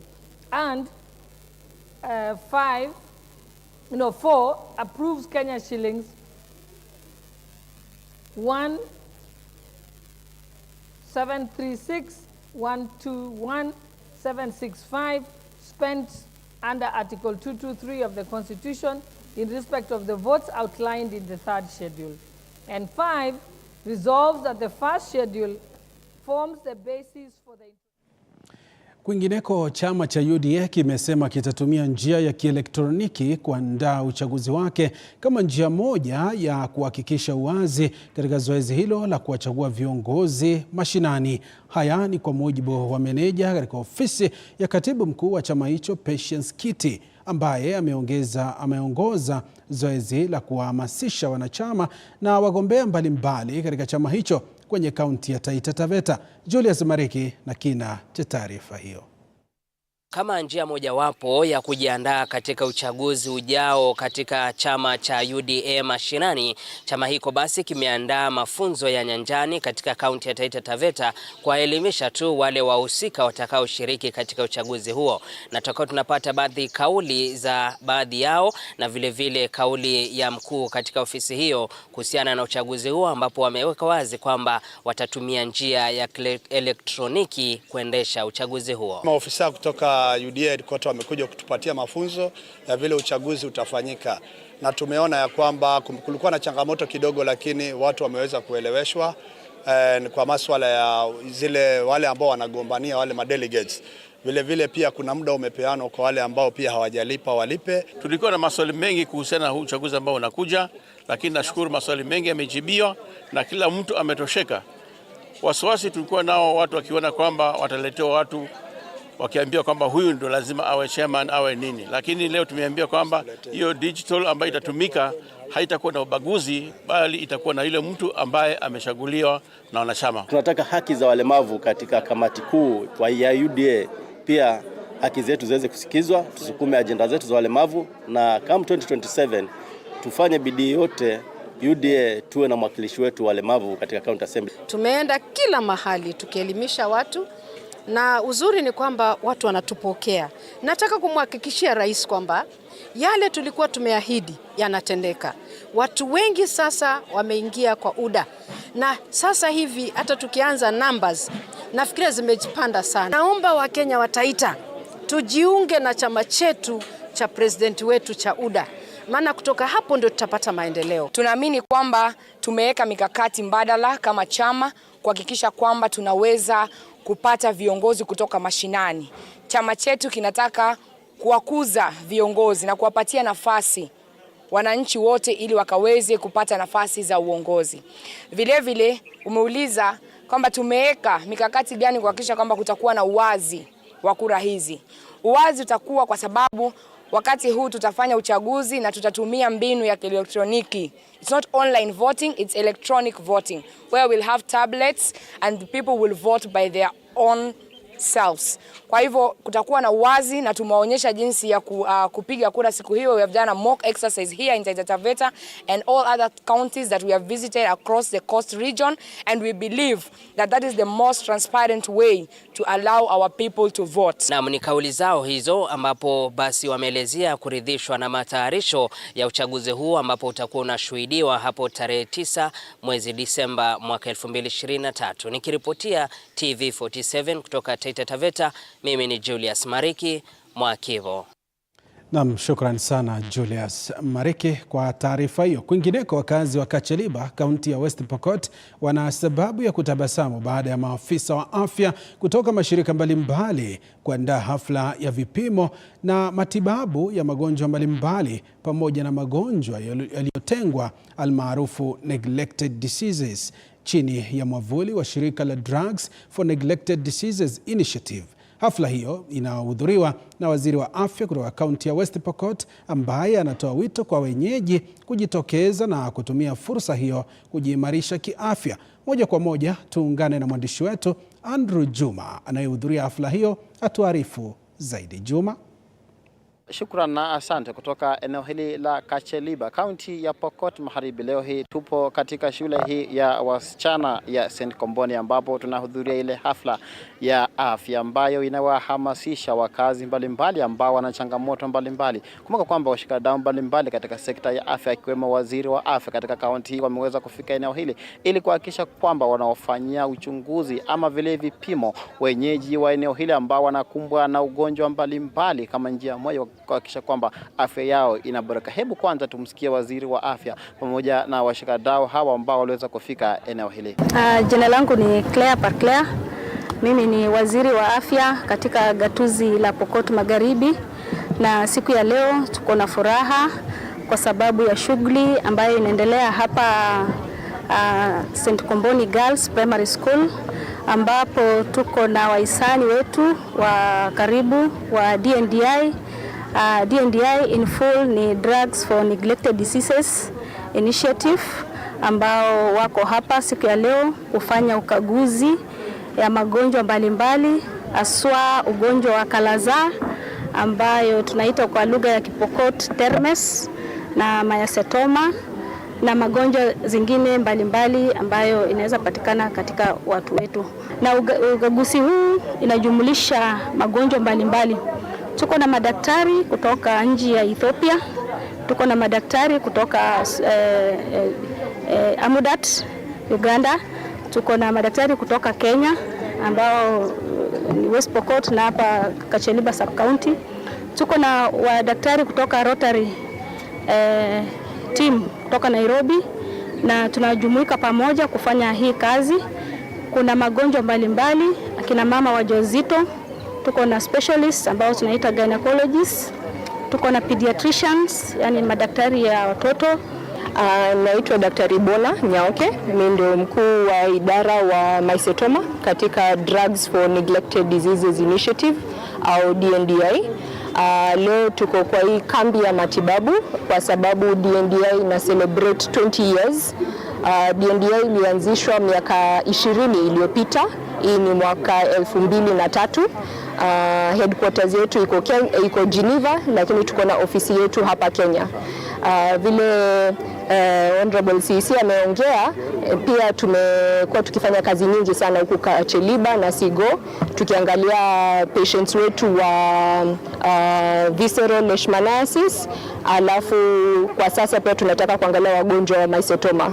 So tunatumia hii kambi kuweza kuangalia kama hawa wagonjwa wako hapa pamoja na sisi, kama vile organization yetu inaitwa na vile hizi magonjwa tunaangalia zinaitwa neglected diseases. Hizi ni magonjwa yamesaulika au hayajulikani sana. Sasa utapata wagonjwa wenyewe hawaelewi hiyo ugonjwa wako nayo. Madaktari wenyewe hawawezi kuzitambulisha vizuri.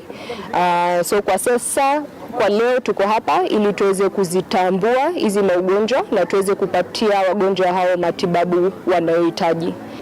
Jina langu ni Dr. Chege Kimani, ambaye ni daktari mkuu katika hospitali ya sub county ya Kacheliba, ambao kwa sasa inajulikana hasa kwa matibabu ya magonjwa yasiyotiwa kipaumbele, hususan kalaza ama black fever na mycetoma.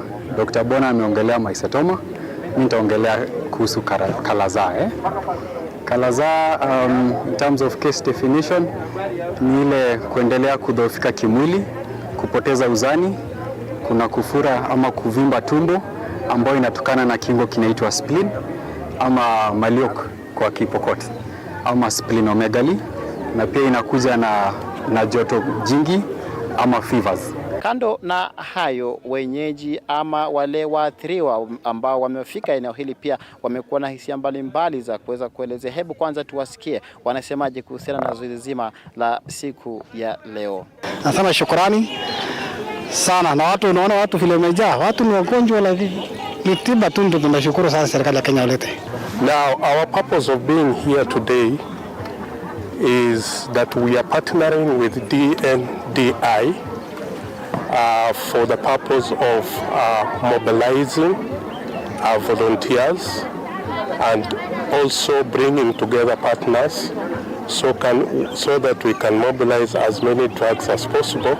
Kutoka kaunti ya Pokot Magharibi, jina langu ni Andrew Juma na kwako. Mtazamaji, tuachane naye mwanahabari wetu kutoka West Pokot Andrew Juma, tuangazie taarifa nyingine.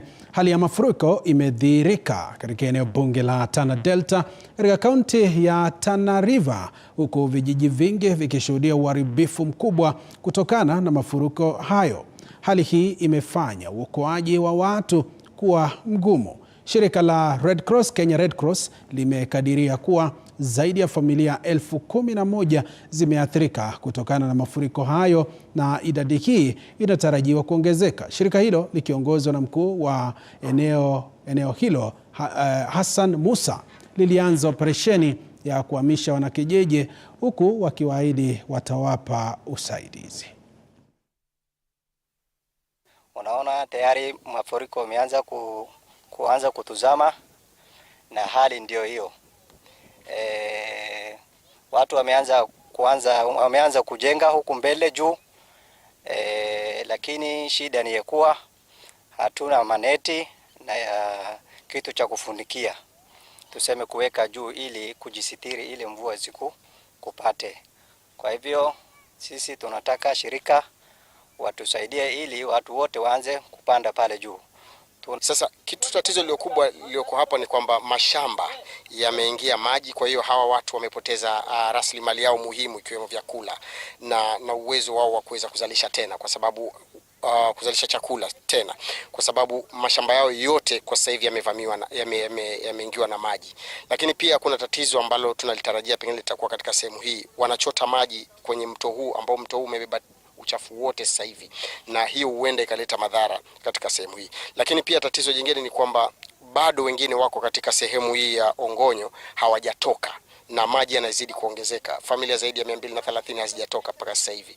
Kwa hiyo tumewahimiza watoke, lakini wanasema kwamba wana matatizo ya vifaa vya kuweza kufanya pale wanapohamia, wataweza kupata tonobari ama waweza kupata mosquito nets na all that. Sisi kama shirika la Msalaba Mwekundu tumewaahidi kwamba iwapo wataweza kutoka katika sehemu hii na waende sehemu nyingine, basi tutaweza kuwapatia vifaa hivyo kufikia kesho, na ni matumaini yetu kwamba watasikiza wito huo wa kuweza kutoka ili waweze kupata huduma hii ambayo itaweza